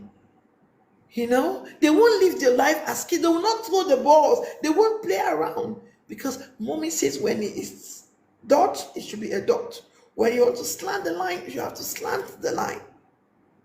All of that is also a sign of childhood trauma. Yeah. Because you were brought up in a manner like a military person, stand right there and you'll be there for 10 hours. Now you want to clean the toilet, like a little bit of dot, you have to call everybody, wake up from sleep. What happened here? There's some little things that we just have to let go. I'm sorry about my expression, okay? I just want you to understand. Let the message sing. I'm sorry about my It's okay. expressions. It's good. Maybe you come back from work and something's messy. Yeah, you can call the kids to clean or anyone around, but you start screaming, "I hate this! Look at all of this!" Mr. Perfectionist or Madam Perfectionist, we need to work on that. At times, you have to let go. Just let sleeping dogs lie. Yes. And when you're a perfectionist, you're going to have problems with everyone. You go to the market, you have problems. Why did she put the clothes like that? Yes. And when you're a perfectionist, you're going to have problems with everyone. You go to the market, you have problems. Why did she put the clothes like this? She should have made them this way. Why did she put the what? This the traffic light. Why is it like this? It should be straight up. All of those things. But just stay alive and you move. All right. So self-sabotage, that's another effect of Yes. childhood trauma. Yeah. Whew, this is a huge one. This is a huge one. When you don't see the good in you, hell no. Then no one else is going to see the good in you. Coach, God bless you again for believing in Oh people. no. Yeah, we are so Much love honored. to you. God bless you. I think because you have a good heart and because you've seen good in you, that's why you can see good in others. But you know what? Yes. When you have good in you, you will see good in others. No matter how little it is, you will see it and you want to water it to grow. But when someone is the childhood, you have childhood trauma. In some cases, they have they sabotage themselves. Self sabotage. You don't believe you're looking beautiful. You don't believe you can dress well. You nobody even body shames you. You body shame yourself. Like you're scared. What are they going to say? Are you sure I'm okay? I'm coming live. Are you sure my makeup? I just did everything. I just said I have to be live. I'm beautiful. Yes, I'm here. Get the message. Yeah. But most of we see the perfectionist, they always have self-sabotage. They are not too sure. Are you sure that they are going to say this? Is my English? Have I cut the teeth and put the eyes? Please. I know some of you are here, you're just wondering, what language is she using? What accent is that? It's a mixed accent. Cameroon, French, Pidgin, and everything. We're riding on. It's all good. We are enjoying every bit of everything. The good I thing feel is that so well fed and being nourished here. This is so the good. good thing is that my coach is understanding me, Jupiter is understanding me, and whoever he says understanding. So God bless you all.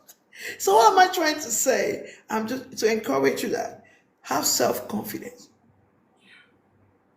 I don't know if you've come across someone who is well dressed and you say, "Oh, you look beautiful." And she asks you, "Really, are you sure?" "I don't think so. Look at how my clothes." Yeah. Self-sabotage. "I cannot make it. I don't think I can speak." You have to be careful. Maybe when they were growing up, there was no one to encourage them. Thank you, Mount 5. There was no one to encourage them. So they grew up with that at the back of their mind. And the bad thing, or worst of it all, is that they will not have those same good words to give to their children. And you remember, kids, you need to encourage kids. You will need to encourage kids. So those are some of the childhood trauma that we have. We're still riding on. And how do we get ourselves from this trauma? Let's not stay on the negative. Let's now move to the solution. How Yes. can we solve this problem? I know after this, coach, if you don't mind, you might have to open the box. If people have things to share about their life or they have to answer the questions, you can put the answers down in the comment section. Yes. Yes. Maybe we can How pause do for a you bit and I'm just thinking, Coach, maybe we can pause a bit and see if anybody has any questions on that because what you have unpacked today, Coach, I'm just, I'm thinking of so many psychologists that I follow online. That's why I knew you are amazing because this is a field I've been studying because of my own traumas, right? I used to study why was I like this? Why did I choose a man like that in my marriage? I used to wonder. I'm a smart woman. I'm a beautiful woman, because my dad really loved me and my dad gave me confidence. But I chose somebody in that marriage that was really strange and I didn't understand. So I went on a journey of discovering, why would I pick somebody like that? Right? So, you know, what you have unpacked here, Coach, what I see is we have to put this in an ebook and then, you know, put all the message out there, do a workshop, because you have worked really hard today. I just want to honor God and I want to honor your life. I thank God for your life. I really do. I'm humbled. Amen. I'm humbled. And, phew, and God knew I needed people like you. This is why I started doing what I do. It's because other people have to come. All of us, what we are doing, we need other different people and experts, right? Especially with the African community, the trauma of not liking ourselves. I used to ignore that issue. Now I realize it's actually true. The traumas of our own families, the politics, the history of slavery, and then religion. Don't even talk about religion. You know, where you don't have a relationship with God, but you are religious. You are very good at church. You are always there. I remember a sister-in-law I will not forget. I'm just adding this while people are thinking of something they want to contribute. One of my sister-in-laws, she wasn't feeling well, but she was terrified to miss church. I said, I was on holiday in Africa. I said, why are you going? Oh, you know, they'll think, why am I not showing? Ay, ay, ay, ay. Oh, yes. That's always the case. We don't go because we have a relationship with God. We go because of what people will say. You know, just being religious. You know, we have opened a can of worms, and I know God has prepared us for this moment. God, God has prepared us to love on people, you know, and to help them understand we know what it's like. We know how we overcame and how we are still overcoming. Yes. We're in How the we are process. still overcoming. When I heard a coach who overcame anxiety, and she's now a multi-millionaire, I shared with you how she opened my awareness. You can make $1 million in 30 days. I was like, wait, in nursing, you will never make $1 million. You will work all your life, you will never make that money. Right? All these careers we do, all these struggling incomes. Oh, people are clapping. Oh, you are so hardworking. You have such a nice heart. Oh, I wish I can be like you. No, thank you.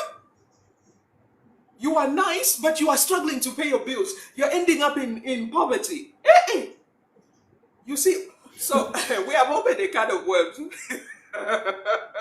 Because sometimes when people are not aware, right, that you are in a form of economic slavery, you don't even realize that you are doing the same thing.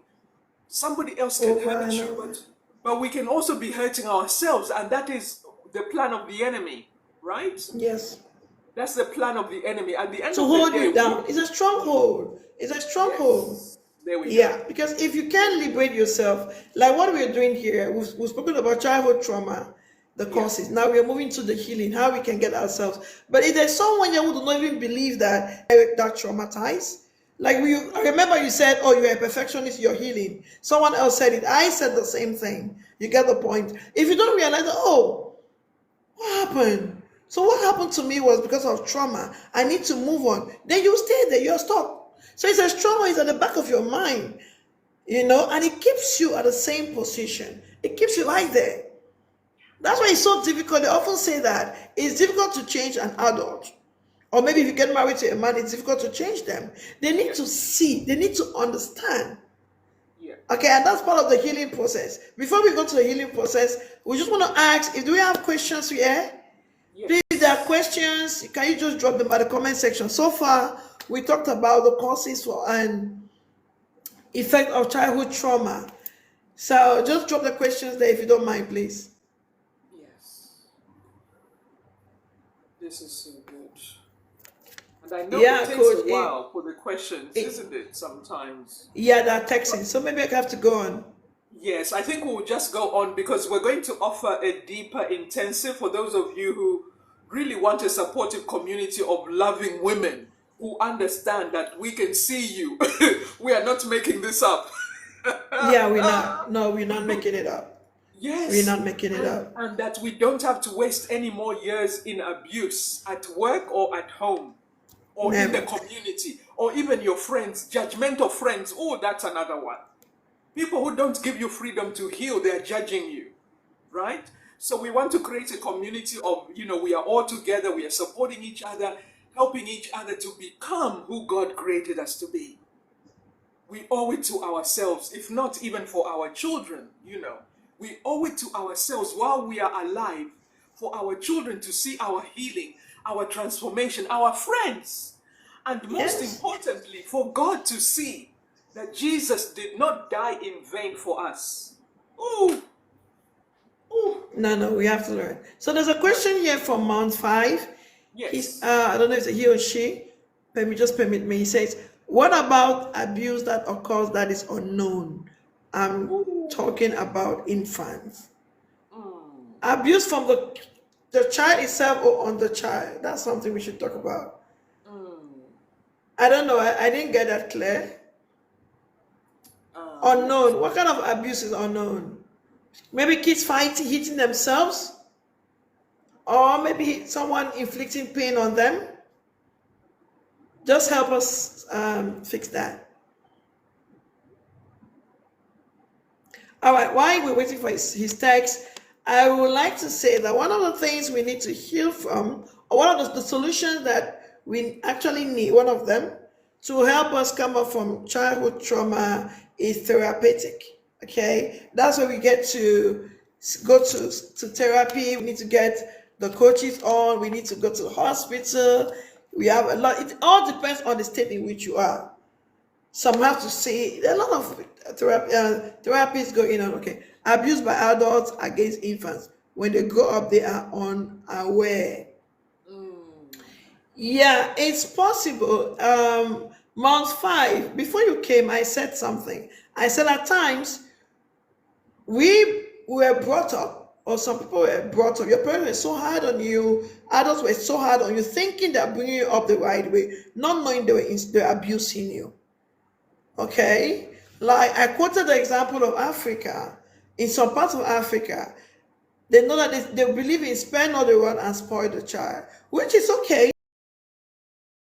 The question now is, what level or how many strokes are you going to give to a child that is going to fix that child's brain or make the child come back? When you give the child 10 strokes, maybe next time that child is going to take 20, you're going to take 30, just like that, because you are the one, you think that that's the best form of punishment, but of which is not the best. So when adults grow up and you see them, the way they behave, from all the courses I talked about, you will know if this child actually went through abuse or not, if this child was loved or not. Because a child who grew up in a family with love, you will see love from that child. yeah. Someone who grew up in a family with abuse, you can grow up in a family with love, you will see love from that child. Yeah.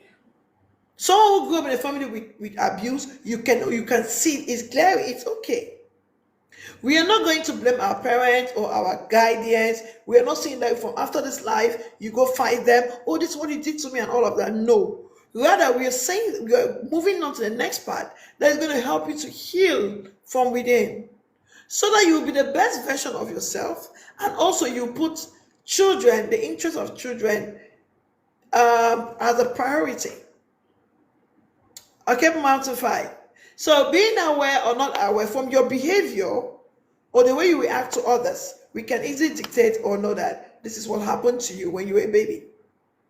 I don't know if I answered your question. All right, I'm going to write on coach.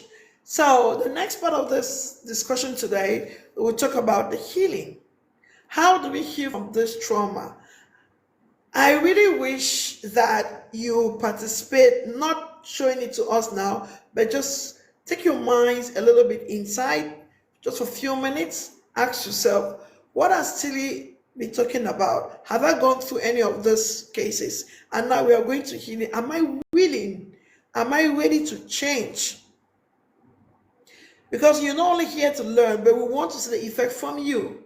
And if you're a mother, after this show, I know you're going to treat your kids differently. If you're an employer, after this show, you're going to treat your employees differently. If you're a husband, after this talk, you're going to treat your wife differently. So I just want to let you know that these solutions are coming in not only for the public, but for you. I think we are 13 of us here, and those in FYP and all of that. Let's heal within us. So the first one is therapeutic, as I said. It gets to a point where you need to seek for help. And when you seek for help, one of the things they will do is that they are going to help you to reframe your negative thoughts, the pattern, the way you think. Before I came on live, Coach was talking about mindset change. Am I right, Coach? Yes, yeah. You said something about a mindset change. So when a therapist will sit with you, or a counselor, or a child protection, or whoever is concerned, sit with you, usually will give you time to talk. I will have to listen. I might have a little pen with me. I'm just jotting down some points. When someone with a negative mind starts pouring it out, Coach, I bet you need the shield of the Holy Spirit not to take it in yourself. Yes, yeah. Because from one negative point to another, the pain in them, they need to let it out. And that's why I believe so much in this English saying that a problem shared is half solved. We all need to be listeners in our family. Always give a listening ear to someone. They might rant, they might whine, they might want to say it, but let them say it out. It's healing. It's part of healing. And after saying it, you know exactly where you can go in to help them out. So that's therapeutic. That's one of the ways healing comes. Another part is building resilience. You have to build resilience. You have to tell yourself, I can do it. You have to tell yourself, I am strong. Building resilience, you need to do a lot of positive confirmations. Surround yourself with positive people. Listen to positive things. Be around people who encourage you, who see the beauty in you. Those things are going to help you out of childhood trauma, and your adulthood will be good. Are we saying that we are the best sites? Are we saying we had the best of our childhood? No. Rather, what we are sharing with you today is because we've seen the effect in our lives. There are moments, Coach, you know, because I think you know we've spoken to a point in life, part of my life that I think you were wondering, that can she even come up to talk? But this, I keep having the courage, and I told somebody yesterday, I said, I thrive in crisis. I'm going to say it again. I thrive in crisis. Yeah. When I'm going through crisis, that is where I'm going to thrive. Good evening, Didi Victory, you're welcome. Oh. Why am I saying that? Because I've developed resilience. I'm not happy that I have crisis, but how am I going to survive through this crisis? Because there are moments, there are things that will just come and like, it breaks you, you wouldn't even believe. It's like you won't see the next morning, you won't sleep. But you know what? When I lay in bed and I put one or two, I said, God, the bed that did not kill David, it gave David the courage to kill Goliath. Yes. So, if the problem of yesterday didn't kill me, then this one it has given me the courage to overcome the one that is ahead of me. So you have to be resilient, be around the right people, talk about the right things, love yourself. Why not? You dress up and you go somewhere. Yeah. Be nice. Be nice to yourself. Okay, another thing that's going to help you is self and supportive relationship from the people around you, from family members. When I was going through an abusive relationship some time ago, one of the people, this is my life on air, okay? I'm responsible for this information, so don't bother about that. It's my life. Because Coach, I need to be true. We need to learn. Yes. We need to open up. I mean, our master class is going to be mind-blowing because there are a lot of experiences that I can't keep. We need to put it out there for people to learn and know that there is hope. Yes. Yeah, we're not sharing this to pull anyone down, but we're sharing it to let you know that we've gone through this situation Yeah. and we made it, and we are still making it, and God has plans for us. Amen. So I was saying that I went through an abusive relationship. I was in a relationship at one point that I don't know if it was the fault or the relationship itself was the fault or the other person was at fault. But the point is, it was abusive. My mental health was at stake. Everything about me. I'm talking about myself. How did I get over this situation?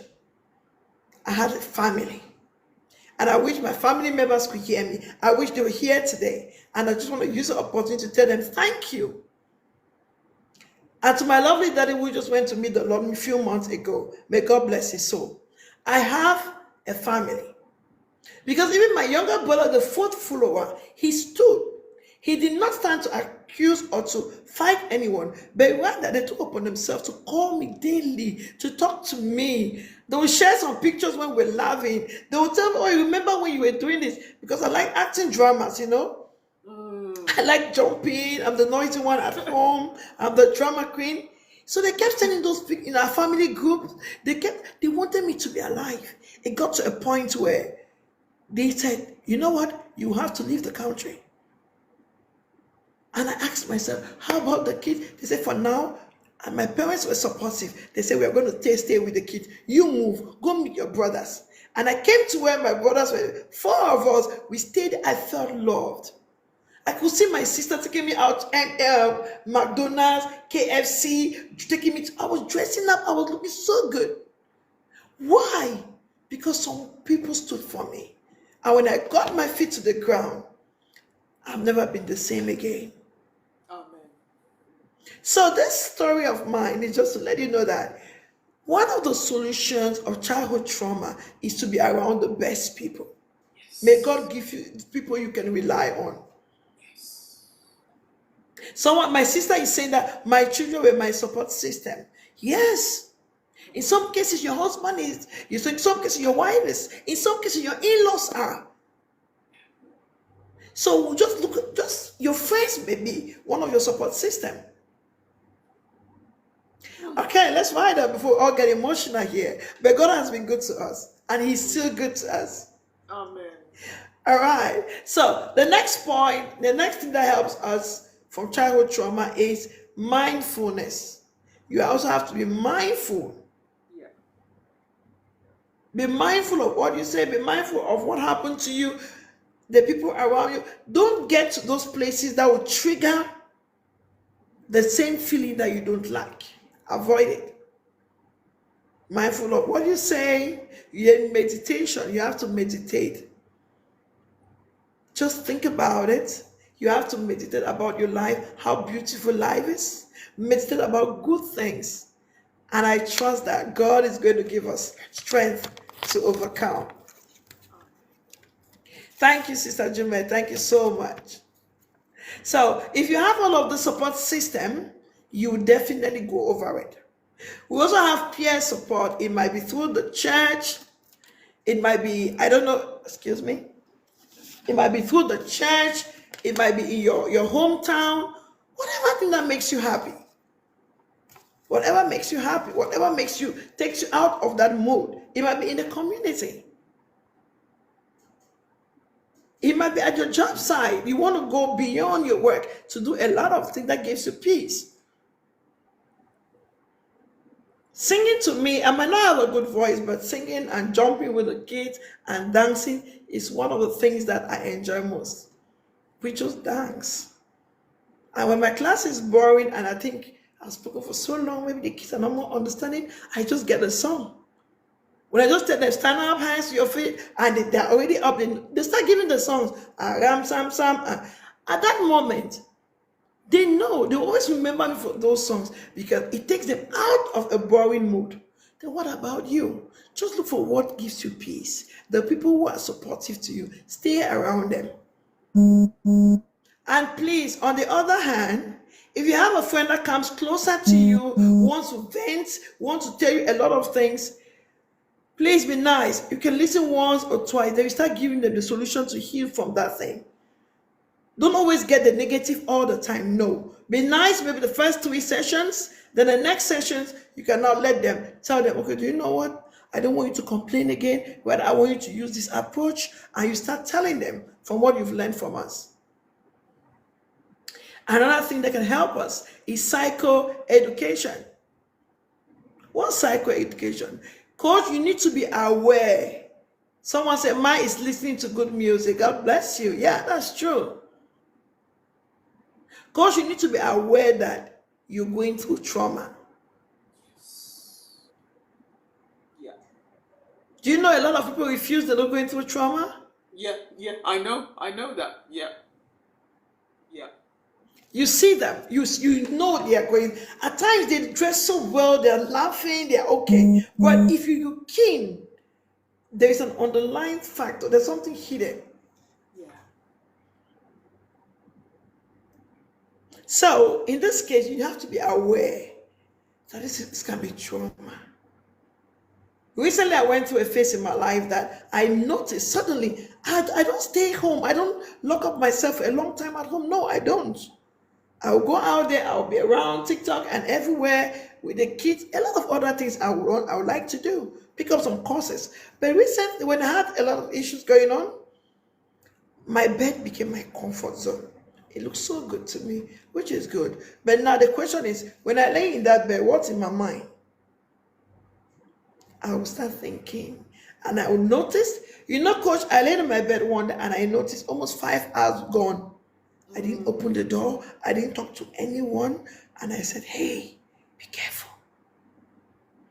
Don't say, I can never be depressed. Please, never you say that. Never you say that.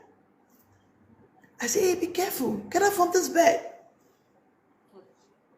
Some might not be aware they're going through trauma. Exactly. Be careful. I woke up and I told myself, you have to get up. Dress up. Just post the pictures. For those who have my WhatsApp, I know my friend is here, Root to Roof. Coach, I also told you about Root to Roof. I told you about a lady who talks about self-confidence.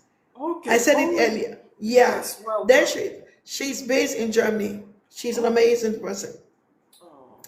So Root to Roof, like from nothing to something. She talks about self-confidence. She brings out the best in you and all of that. Yeah. So get to know her. You might invite her once. Okay, come on. All right. So with all of this information and everything, because I know about trauma, I start suspecting myself. Please get up from this bed. Go to the kitchen. Cook. Talk on phone. Do some things. It might be difficult, but you have to do it. And when you overcome that stage, the devil will not get hold of you again. I promise you. So please let your questions come. Put down the questions, if any comments, any clarification, because I won't stop talking. Thank you so much. Wow, you are a powerhouse. There's so many, thank God. I'm just looking forward to where God is taking you with, your platform, I'm blown away. I'm so grateful we connected. God just knows how to bring us together, doesn't he? Thank you. He does. He's amazing. Because we were willing to overcome our traumas. We were willing not to allow what we went through to stop us from thriving in life. Yes? Yeah. Because as you were speaking, I thought to myself, sometimes I think the fear of addressing trauma is the shame attached to it. Ooh, that's a big one. That's a big one. Even Maya Angelou said for some years she wasn't talking because of the trauma she went through as a child. Oh, yeah. Yeah. She has a book. There is this book, I Know Why the Caged Bird Sings. Yes. Maya Angelou. If you read that book, all the trauma she went through, just from the title of the book, you will know, I know why the caged bird sings. So she was caged. Yeah. Now she can sing. Yes. I actually did that in my literature class. So I don't, coach. Yeah. Okay. Yeah. Wow. I'm just You know what I've realized? We've just started something that I know we've already been building, you've been doing your work, but it's like we want to help others who haven't got a voice to open up, to speak, to release all that, all the emotion. Because one of the ways, you know, that promise in the word of God that says, I will restore to you the years the locusts have eaten.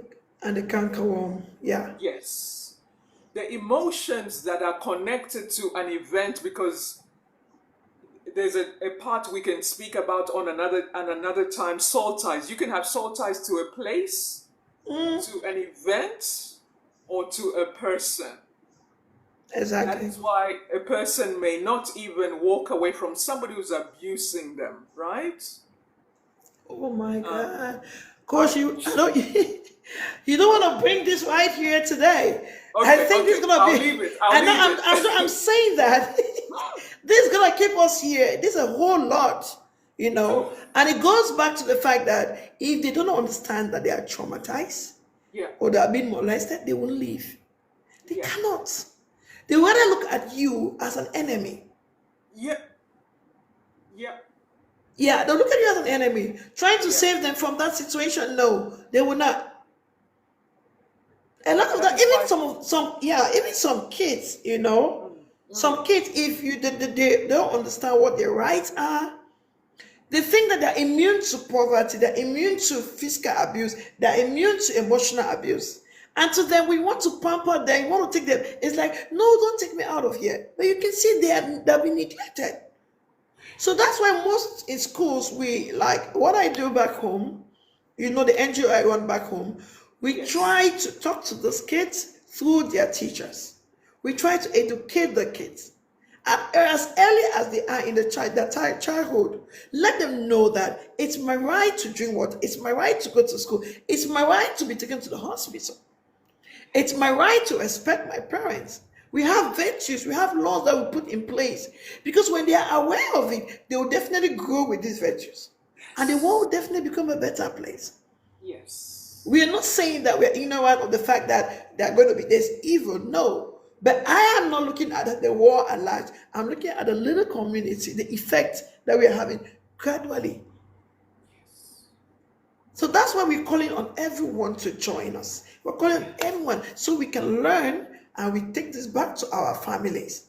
yeah, Like my sister Jupiter is there, she's participating. She has some good points. Definitely. She's going to take it back to her family. She's already working with the community. Now she has an added advantage because from what we've learned today, she's going to take it back. And that's the change we want. And gradually but surely, we are going to get there. yeah. You know, one of the other reasons I enjoy coaching is I remember I met a young English guy who was homeless at the time. And my heart, Tilly, at the time I was a struggling nurse myself. I couldn't even really help. I thought to myself, how can an English kid in his father's land be struggling on the streets? That's one side that I'm passionate about. Another side is, how can somebody be working so hard, but you're still struggling to pay your bills? You're struggling to have a love life with your husband or your wife. You're struggling to have a healthy relationship with your own children because you have to work. You know, I remember one of my children would be talking to me, and I'm thinking, I have to get ready for night shift. I have to get ready for night shift because if I don't work, how am I going to pay the bills? I lacked awareness at the time that I had options, right? So when I say to people, when I'm on here, it's not because I like the sound of my voice. I know the pain. Number one, I'm thinking of you as a parent, but I'm also thinking of your children. I remember a fundraising website where this family were trying to raise funds to get permanent residence in the UK. Do you know? Because I started looking at the I am for all people anyway. You know, poverty is Yeah, across cultures. But definitely. but naturally, I have a particular interest in helping people who have a similar background to me, right? So I started to see, like you said, sometimes people are not even aware that they have their own traumas. I used to know a surgeon making good money, but he was traumatized by his relationship with his ex-wife. So, I'm so grateful for my nursing background because I saw trauma doesn't care. The devil doesn't care how much money you make. Millionaires have trauma. Billionaires have trauma. That's why they commit suicide. Why do you think they commit suicide? Why? Yeah. Why do you think they kill themselves, they take themselves out? Because there are a lot of things that were not well handled. Maybe because of their statues, they want to cover it up. Maybe because of, all of that. Yeah. But when we have opportunities to talk, like now, I'm talking here, I'm online. Yeah. There are a lot of people watching me. You are here as well. At least we have our lives to share with others. And I get an advice from you. But because some people are up there, I don't blame them. They can't come to talk. They can't come to share their problem. They don't have anyone to talk to. They have no one to talk to. They wish they could sit on the live and talk like us. Yeah. Do we have it all? No, we don't have it all. But we are grateful because there is a God we serve, a living God that has given us another chance to live. And we don't want people to go through what we've gone through. So we're ready to give it out there. Yeah. So if you don't have someone to talk to, the world, the universe is a good place. The universe will bring you good things. But let's not be ignorant that the adversary, the devil, also is going to fight those things. Yeah. But if you know that your stand is with God and you have people around you, as we said, they're going to support you. So we're also encouraging those who are always so quiet, going through trauma, to kindly open up. And coach, I want to add this. I didn't prepare for this, but it just came into mind. Yes. Our temperaments play on us a lot. We have 4 temperaments, right? I know you're aware of that. We have sanguine, we have melancholic, we have the phlegmatic, and we have the choleric. Yeah. So these temperaments are kind of determine how you behave, how you go about things. Like earlier, I talked about one of the childhood trauma is being a perfectionist. Being a perfectionist. When you are a perfectionist, you fall under the melancholic temperament. You're a melancholic. The melancholic wants to cut the T's and dot the I's, put everything straight. So if you're getting married to a melancholic, you should be aware of his temperament or her temperament and know what is good for you, not to mess up the place, else you're going to get into problems. I had a story of a couple who got married and they had to divorce because the guy won't pull the toothpaste from below. You know when you're pressing the toothpaste, the guy just pulled it from the middle and it comes out, and this lady was so angry. He doesn't make up the bed, he uses the toilet, he doesn't flush the toilet, all of those things. So she couldn't take it because she's a melancholic. At that point, if you understand your temperament and you understand the temperament of your partner, you know how to blame. Yeah. Because temperament, I think we have to talk about it. It's something I love talking about. It's about your personality. Yeah. Some people go with 2 temperaments. One is dominant, one is more, and the other is less. Yes. You have someone who is a phlegmatic and a sanguine. A sanguine is an emotional person, but very lovely, friendly, always having friends around, smiling. Get angry quickly, but let go easily. You get it? So smiles around, create friends, always love you, always want to party. That's a sanguine for you. Always welcoming. I think every company needs a sanguine as a receptionist. Yeah. Because they're going to welcome your people and they'll love you and they'll make the place, there's fun. But there's an excess to a sanguine as well, talking. So they have the good and they also have the other part of it. Yeah. So if you're a sanguine, you should know exactly where to fall and when to talk and when not to talk. So when you're married to a sanguine, you will not be angry with her. Oh, why are you hugging everybody in church? Why are you hugging all of my friends? Because she's a sanguine. So we need to link it to childhood as well. If you don't know your kids, you might say, why was she everywhere? Why are you moving everywhere and talking to everybody? That's a friendly girl. My daughter would just come, Mommy, my friends want to come home. I said, when? I didn't prepare for this. Mommy, no, it's okay. Just give them the snacks. I said, did I ask you to announce the snacks? But that's who she is. Maybe you had plans for those snacks for 1 week, but you have to take out the snacks for the friends at that moment because she wants her friends to be around. So do you want me to go and beat it? Why did you bring your friend? No, that's what makes her happy.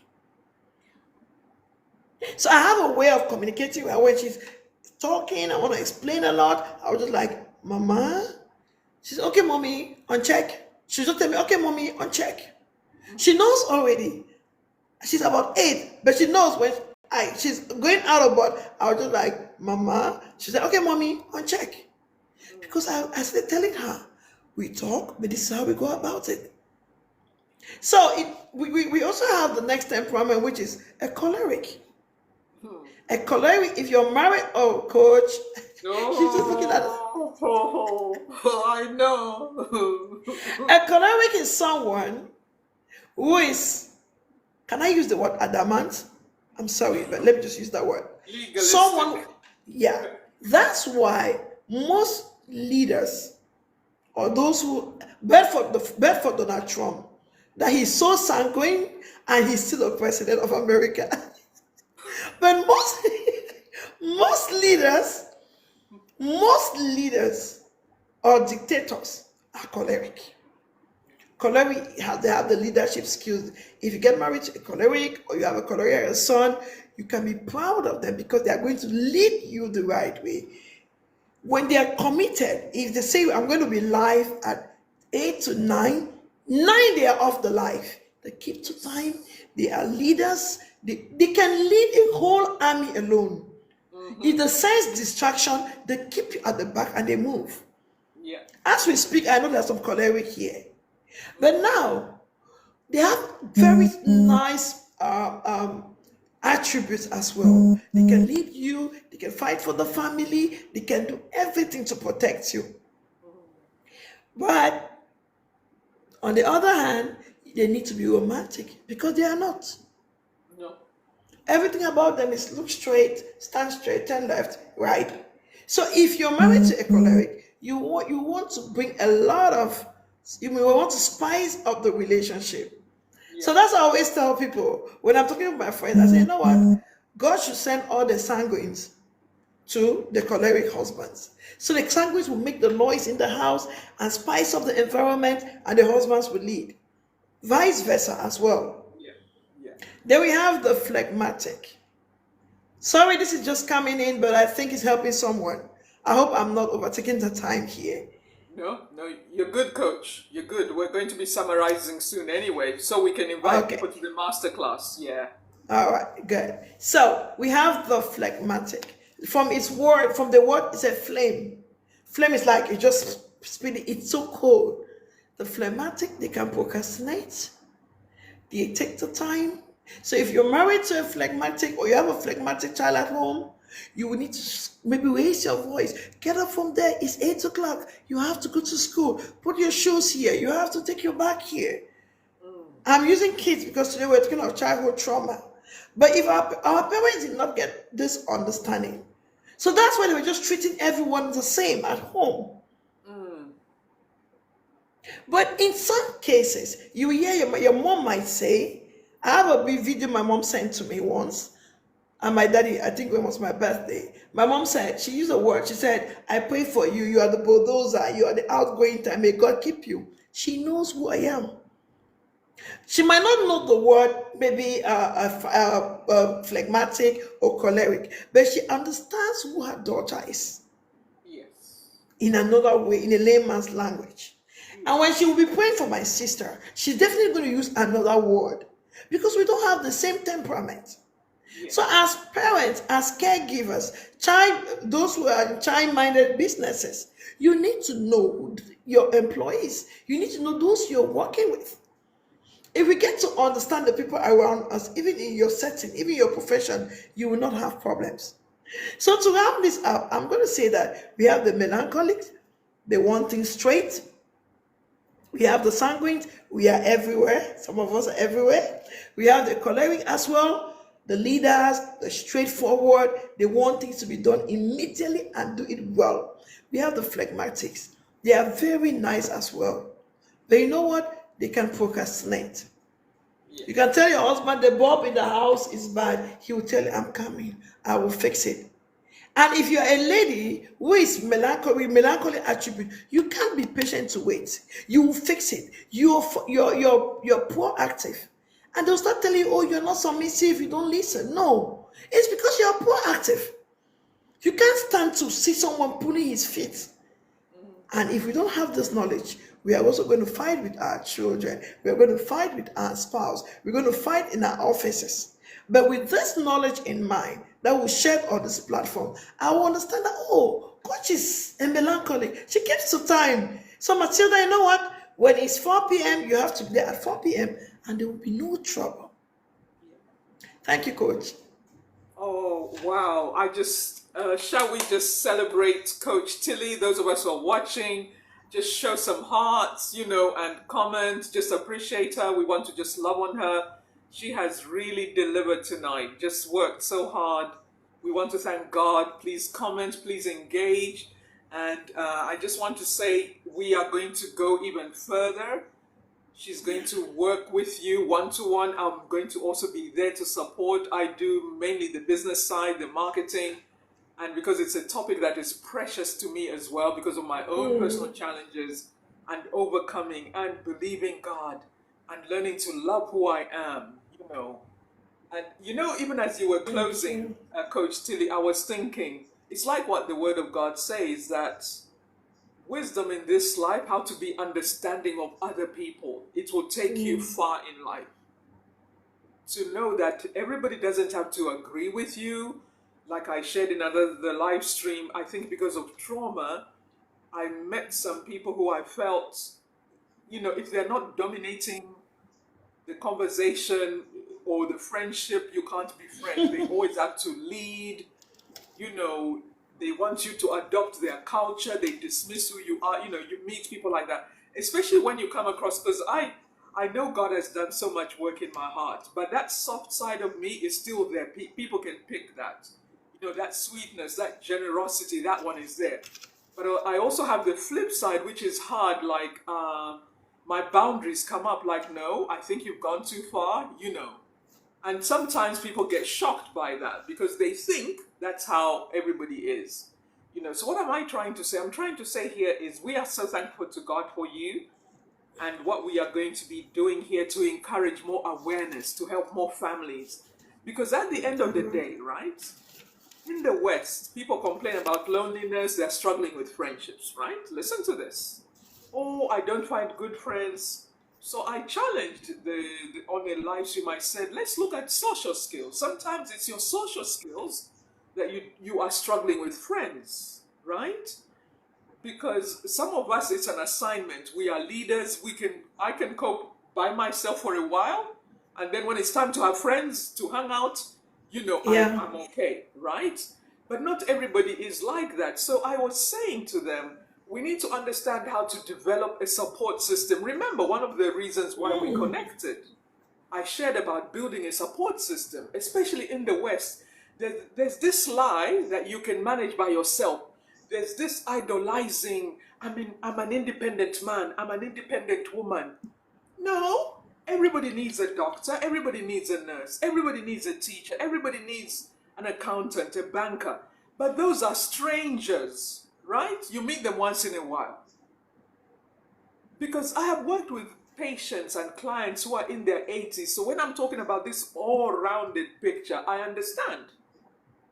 When you start developing a support system now, it is better even later in life when you're vulnerable and you are old and you don't have any friends. It is better to start now, right? So building those social skills, and even online, like we shared, the social media is helping us, right? So we start engaging with the live streams. People who are here, I'm going to go back and follow back. People who have been engaging, I'm going to follow back, right? And I'm giving myself a strategy. I'm going to check what they are doing. I'm going to be supporting what you are doing as much as I can. I check in. Do not feel bad. Oh, she hasn't come on my page yet. It may take me a while because I've got another project, but I will make an effort, right? Because I see people are supporting what I'm doing, I also want to support them. It's not just about me, right? So these are social skills we can start online. But in real life, and I can understand because I've worked there. When your life is busy, it is a system where it is designed to make you alone, isolated. You retire, you are lonely. I have seen a lot of sad, miserable elderly people. So you start now. We have to think family first. My support. We have to. This is what I realized, Tilly. You can be trained not to like yourself. Oh yeah. You can be conditioned. You think, oh, no, I'm working 3 jobs. I used to do it. Agency, full-time nursing job, agency work, making a lot of money. But what about me? No time for my love life. No time No, for my yeah. own family. This is not cliche. This is real. This is real. And I remember when I was on holiday, even in Africa, I was looking at a part of this town, old colonial buildings. And I remember thinking, what is it that in the West you can see people have developed the cities, they have changed things, but you go to a country that has been existing for a long time. I'm not condemning Africa. This is a teaching point. I remember realizing there's something in the psyche. You cannot change the government, but we can change our lives. We can change. I love myself. I got to a place where I had to become so confident in who God says I am. I had to change my identity, right? And with identity, like what you have been sharing, I had to deal with my childhood traumas. Very important. You can't jump from here to Japan. You have to go through France, whatever, right? Wherever Definitely. I shared on another live stream, people want success, but people don't realize if you don't go the healthy way, success is going to destroy you because you haven't healed the child in you. There are people right now we know in the news, people who their success has totally destroyed them. So we Oh have to yeah. thank God that there are certain things we haven't achieved. It's because there's something we need to sort out. That is the mercy of God. It is the mercy of God. So with that comes contentment with where I am, right? You are happy. Oh, I've got a few people on my live stream. Yeah, good. Perfect. I love it.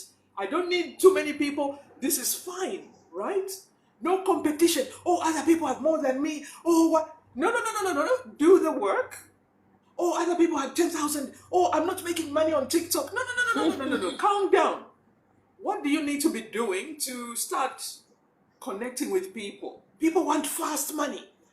I know, desperation. That is why people end up going to witches and they bring problems. Desperation, right? And witches are, I have to be careful of this topic, but I'll quickly say false prophets are in every industry.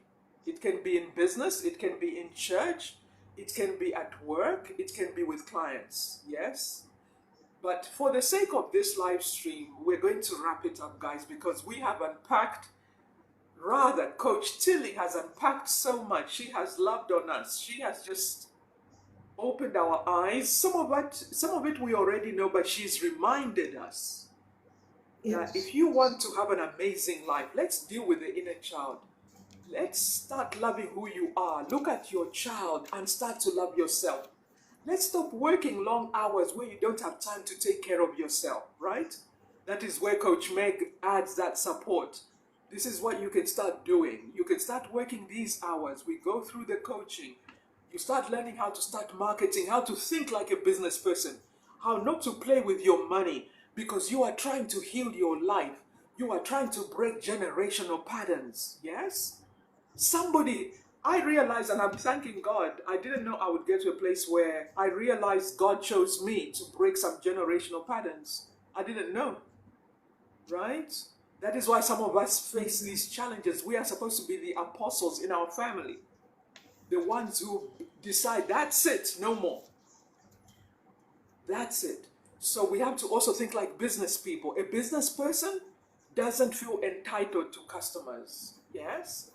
You have to be willing Exactly. to be showing up on a regular basis. You have to be willing to fine-tuning your message. Coach Tilly is just I can't wait for more people to get to know about you. You are ready. You are sorted. You are ready. And I speak it I'm over you. humbled. You are ready to make millions Amen. because your I message is receive great. it. You are ready. There Amen. are people who need your message. And I can see that you can even be doing a certification program. I think you already do it anyway, Yes, I'm on right? it. Yes, Yeah, yeah. yeah, So I'm that on people it. can be teaching. Yes, because you can't reach a lot of people, but as you train them and you do the certification process, they are now trained, they're qualified, they can Amen. confidently start helping. That is how, you see, this is how you reach the world. This is a form of evangelism, right? Thank And you. I believe in these last days, God is reaching the world through business. People don't even realize God is healing a lot of people through business, a lot of families. So we thank God. We thank God. Let's wrap up. Let's wrap up, guys. Thank you so much. I know you may have questions. Please make sure you send Coach Tilly. She's going to explain a bit more. Please send her a message because this knowledge, if you are willing to learn what she's taught, you will not struggle with money. You must just have the right heart. Yes, you must just have the right heart. You want to be a boss, but you also want to care about people. Yes, you want impact over income because God sees how we treat people. Remember that. God sees how we treat people. Yes, God sees what. Oh, I A want to listen lot. to Donald Trump. We'll talk about that another day. Okay, Coach Tilly, tell us more. Tell us more, and we close. You close. Yes, you close. Okay. Thank you so much for listening. I'm just so overwhelmed that God is using me at this time. And I also want to thank you for giving me your platform to share the little I know. So earlier I introduced myself as Tilly. I run an NGO back in Africa known as Tilly Extra Step. And I remember my coach asked me, was that I told her that Tilly, we go extra in everything we do. So we go Okay. an extra step. So when it comes to learning, we have to push ourselves. When it comes to reaching out to people, we need to push ourselves. So the small steps we make goes a long way. So what's this Chile Extra Step all about? And I'm glad because one of our ambassadors, she's here, Nadej Bimen, she just joined us now, and Colette MKC, they are all aware, they have been there, they know about it. So we have two objective, coach. Permit me to tell the people about it. The first objective is we're advocating for safeguarding and child protection in schools and child and faith-based organization. I will take that again.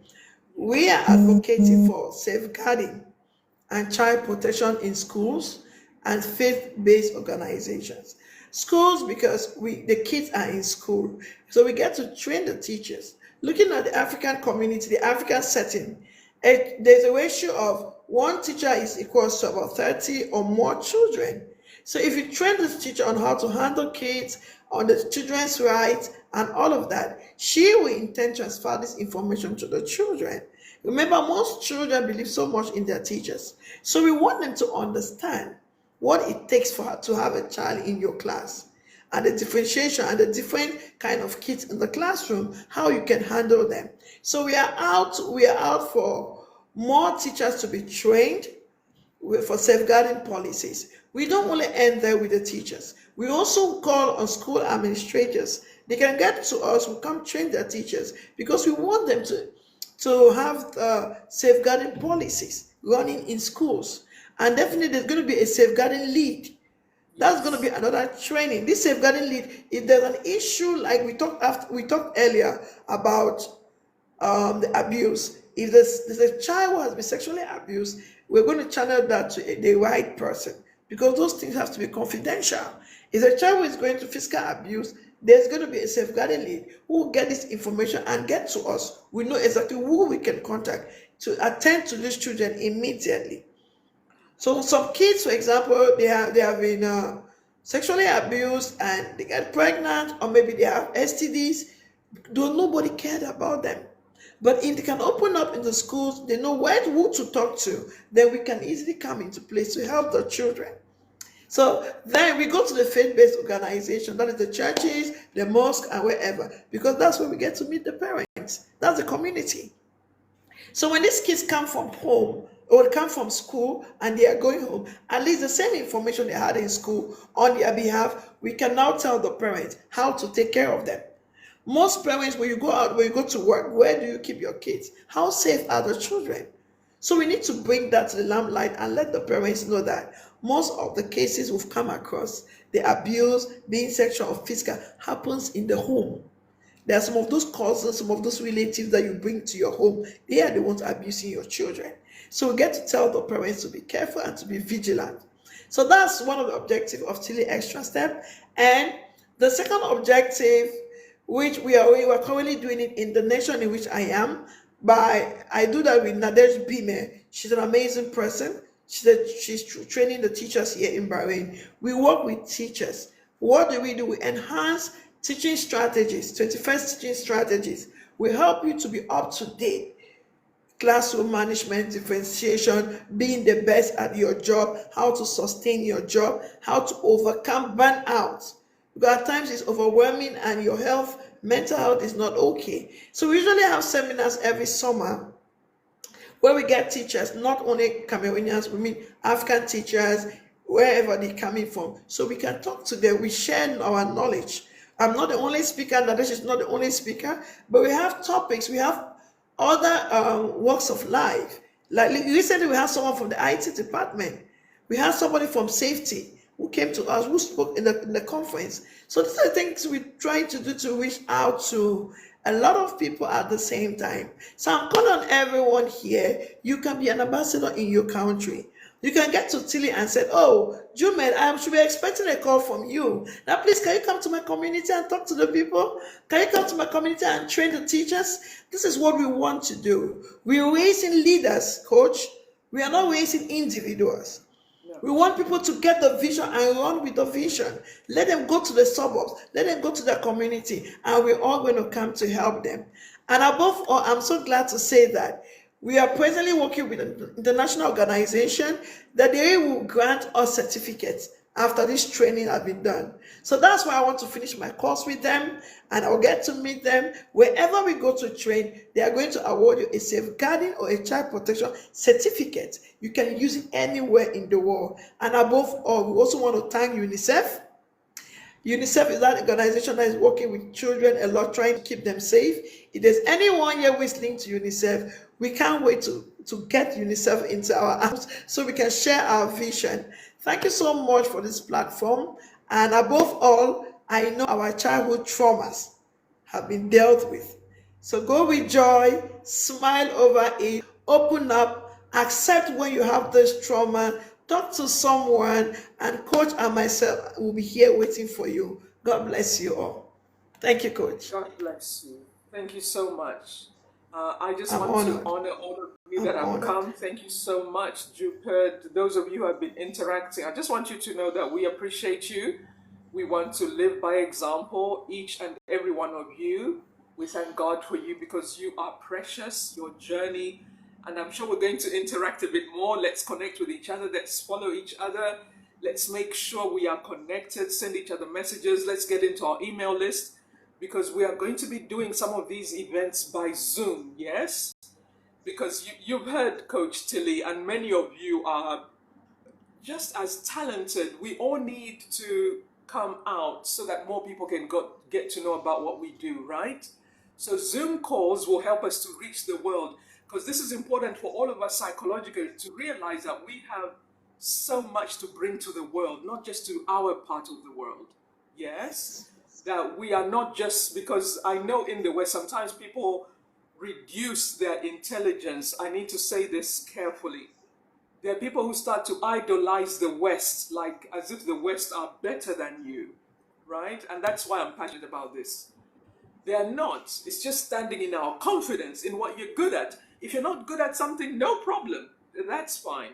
But we need to take it to the next level. So we are competing on the world stage. That's it, really. That's a challenge, right? To be able to compete on the world stage. Otherwise, people don't listen to us. Otherwise, people will think we're always talking about money problems. We're always talking about... No. We want to be part of the discussions. We want to be part of where important... That's why God has placed us here. God has helped us to overcome so many challenges. we can no longer just worry about our own little families, right? We must worry We about our cannot. neighbor. Yeah, God will take care of that. Mm, We are more than that level now. You yeah, know, we need yeah, to be there for the decisions. We need to take those yeah, decisions alongside, yeah, because as much as we as children of God, we believe in God, we yeah, preach the gospel, want to impact lives. If you are not among the decision makers, there are a lot of things that will go wrong. So we need to encourage Christians, we need to encourage whoever, wherever you are, to rise up in whatever you're doing. Be a specialist in yeah. whatever you be an expert in what you're doing. So when they're taking decisions, the children of God should be among them. So you can also say something to promote the well-being of the people and praising the name of the Lord. So we are not limited to our families any longer. No, No. because we know the Lord is in control. We are going out to nations. That's why I said earlier, we are not raising individuals, we are raising leaders. We want people to run, because definitely if you take your community, Christ will be heard in that community. Wherever you go, whatever you, I just had this in mind now. I'm sorry to take it over again. When someone asks for bread, you can't go to that person to tell the person God loves you. Am I right? You Yes. cannot, coach. When someone wants water or needs shelter, you can't go in front of them to tell them God loves you. No. That's why God needs to, God has to bless us, or God has blessed us, because I believe He has blessed us so well that when we help these people, we are preaching the good news through our giving. Yeah. We are preaching the good news through sensitization. We are preaching the good news through the knowledge we share with them, to open their eyes that, oh, I shouldn't beat my children. I shouldn't do this. I shouldn't molest them. And they are going to see the love of Christ from us. So if you don't Yes. have love, you can't give love. So we are getting to a point where we need everyone to come on board, and we stand the ground and we're going to learn. If it means paying for coaching, if it means getting a course to get to that table, to take the decisions for the glory of God, we are ready to do that. Amen. We are ready to do that. Amen and amen. We thank God. So everyone, family, we are all becoming family. As I said, let's connect. Let's become intentional with our social media presence. Let's connect with leaders, because the more we connect with people who are decisive like we are, the faster your whatever you are doing will grow, because we will support each of us whatever we are doing. That's the whole Yeah. idea, right? So it's not just Yes. about one person. So please make sure you connect with Coach Tilly, connect with me, and me and Coach Tilly, we will also follow you back, and we will connect with you. And listen, this is important, guys, because you will not know when we are doing the masterclass. We're putting the final touches, and we will let you know. There will be a VIP section for those of you who are decisive and you are ready. Yes, you are not the Yes. kind of woman who is always complaining about this. You are like, no, I'm going to sort out my finances, I'm going to sort out my life, so that I can reach the world and help more people. So thank you very much, guys. Please make sure you connect. We need your email addresses, because the email address is the only way you will know when the masterclass drops. Yes. And Exactly. it's going to be exclusive to people who sign up. It's not going to be general. As you've seen, Coach Tilly has worked really hard. And we want to honor people who work hard. Yes, we want to do that. So thank you so much, guys. We're going to go. Thank you so much, Tilly. Much love. I'm honored, I'm so coach. Thank you, proud of you. family. I'm so proud of you. I'm Thank you, proud to. Thank you, my everyone. sisters, for coming. I'm so glad to have you all here. God bless you for everyone who listened to me this night. Thank you. Thank you. Bye for Yes, now. they should drop the email addresses through the DM. Yes, yes. To the DM, into our DMs. Yes. Coach Tilly Okay. and me. Yes. Make sure we connect, so you don't miss Okay. out. You don't know. You'll see Coach Tilly on CNN. You better join now. You'll see her Oh, on I can't CNN or wait. somewhere. You better join now. I can't Let's wait. be part of. Yeah, this is amazing. I Thank just love you. how articulate you are, how confident you are, and I can see you doing a TED talk. I'm just seeing so many things happening. And I Oh, don't it's such say a this because darling. I have to, yeah. What I realize is this world, God has given Thank us you, an opportunity Jesus. to shine, and we have to take the opportunity. Thank We you. must take it. Yeah. So much love. Let's Amen. go, guys. We will see you Bye. soon. Have a Bye nice for now. weekend. Bye. Yeah. Bye.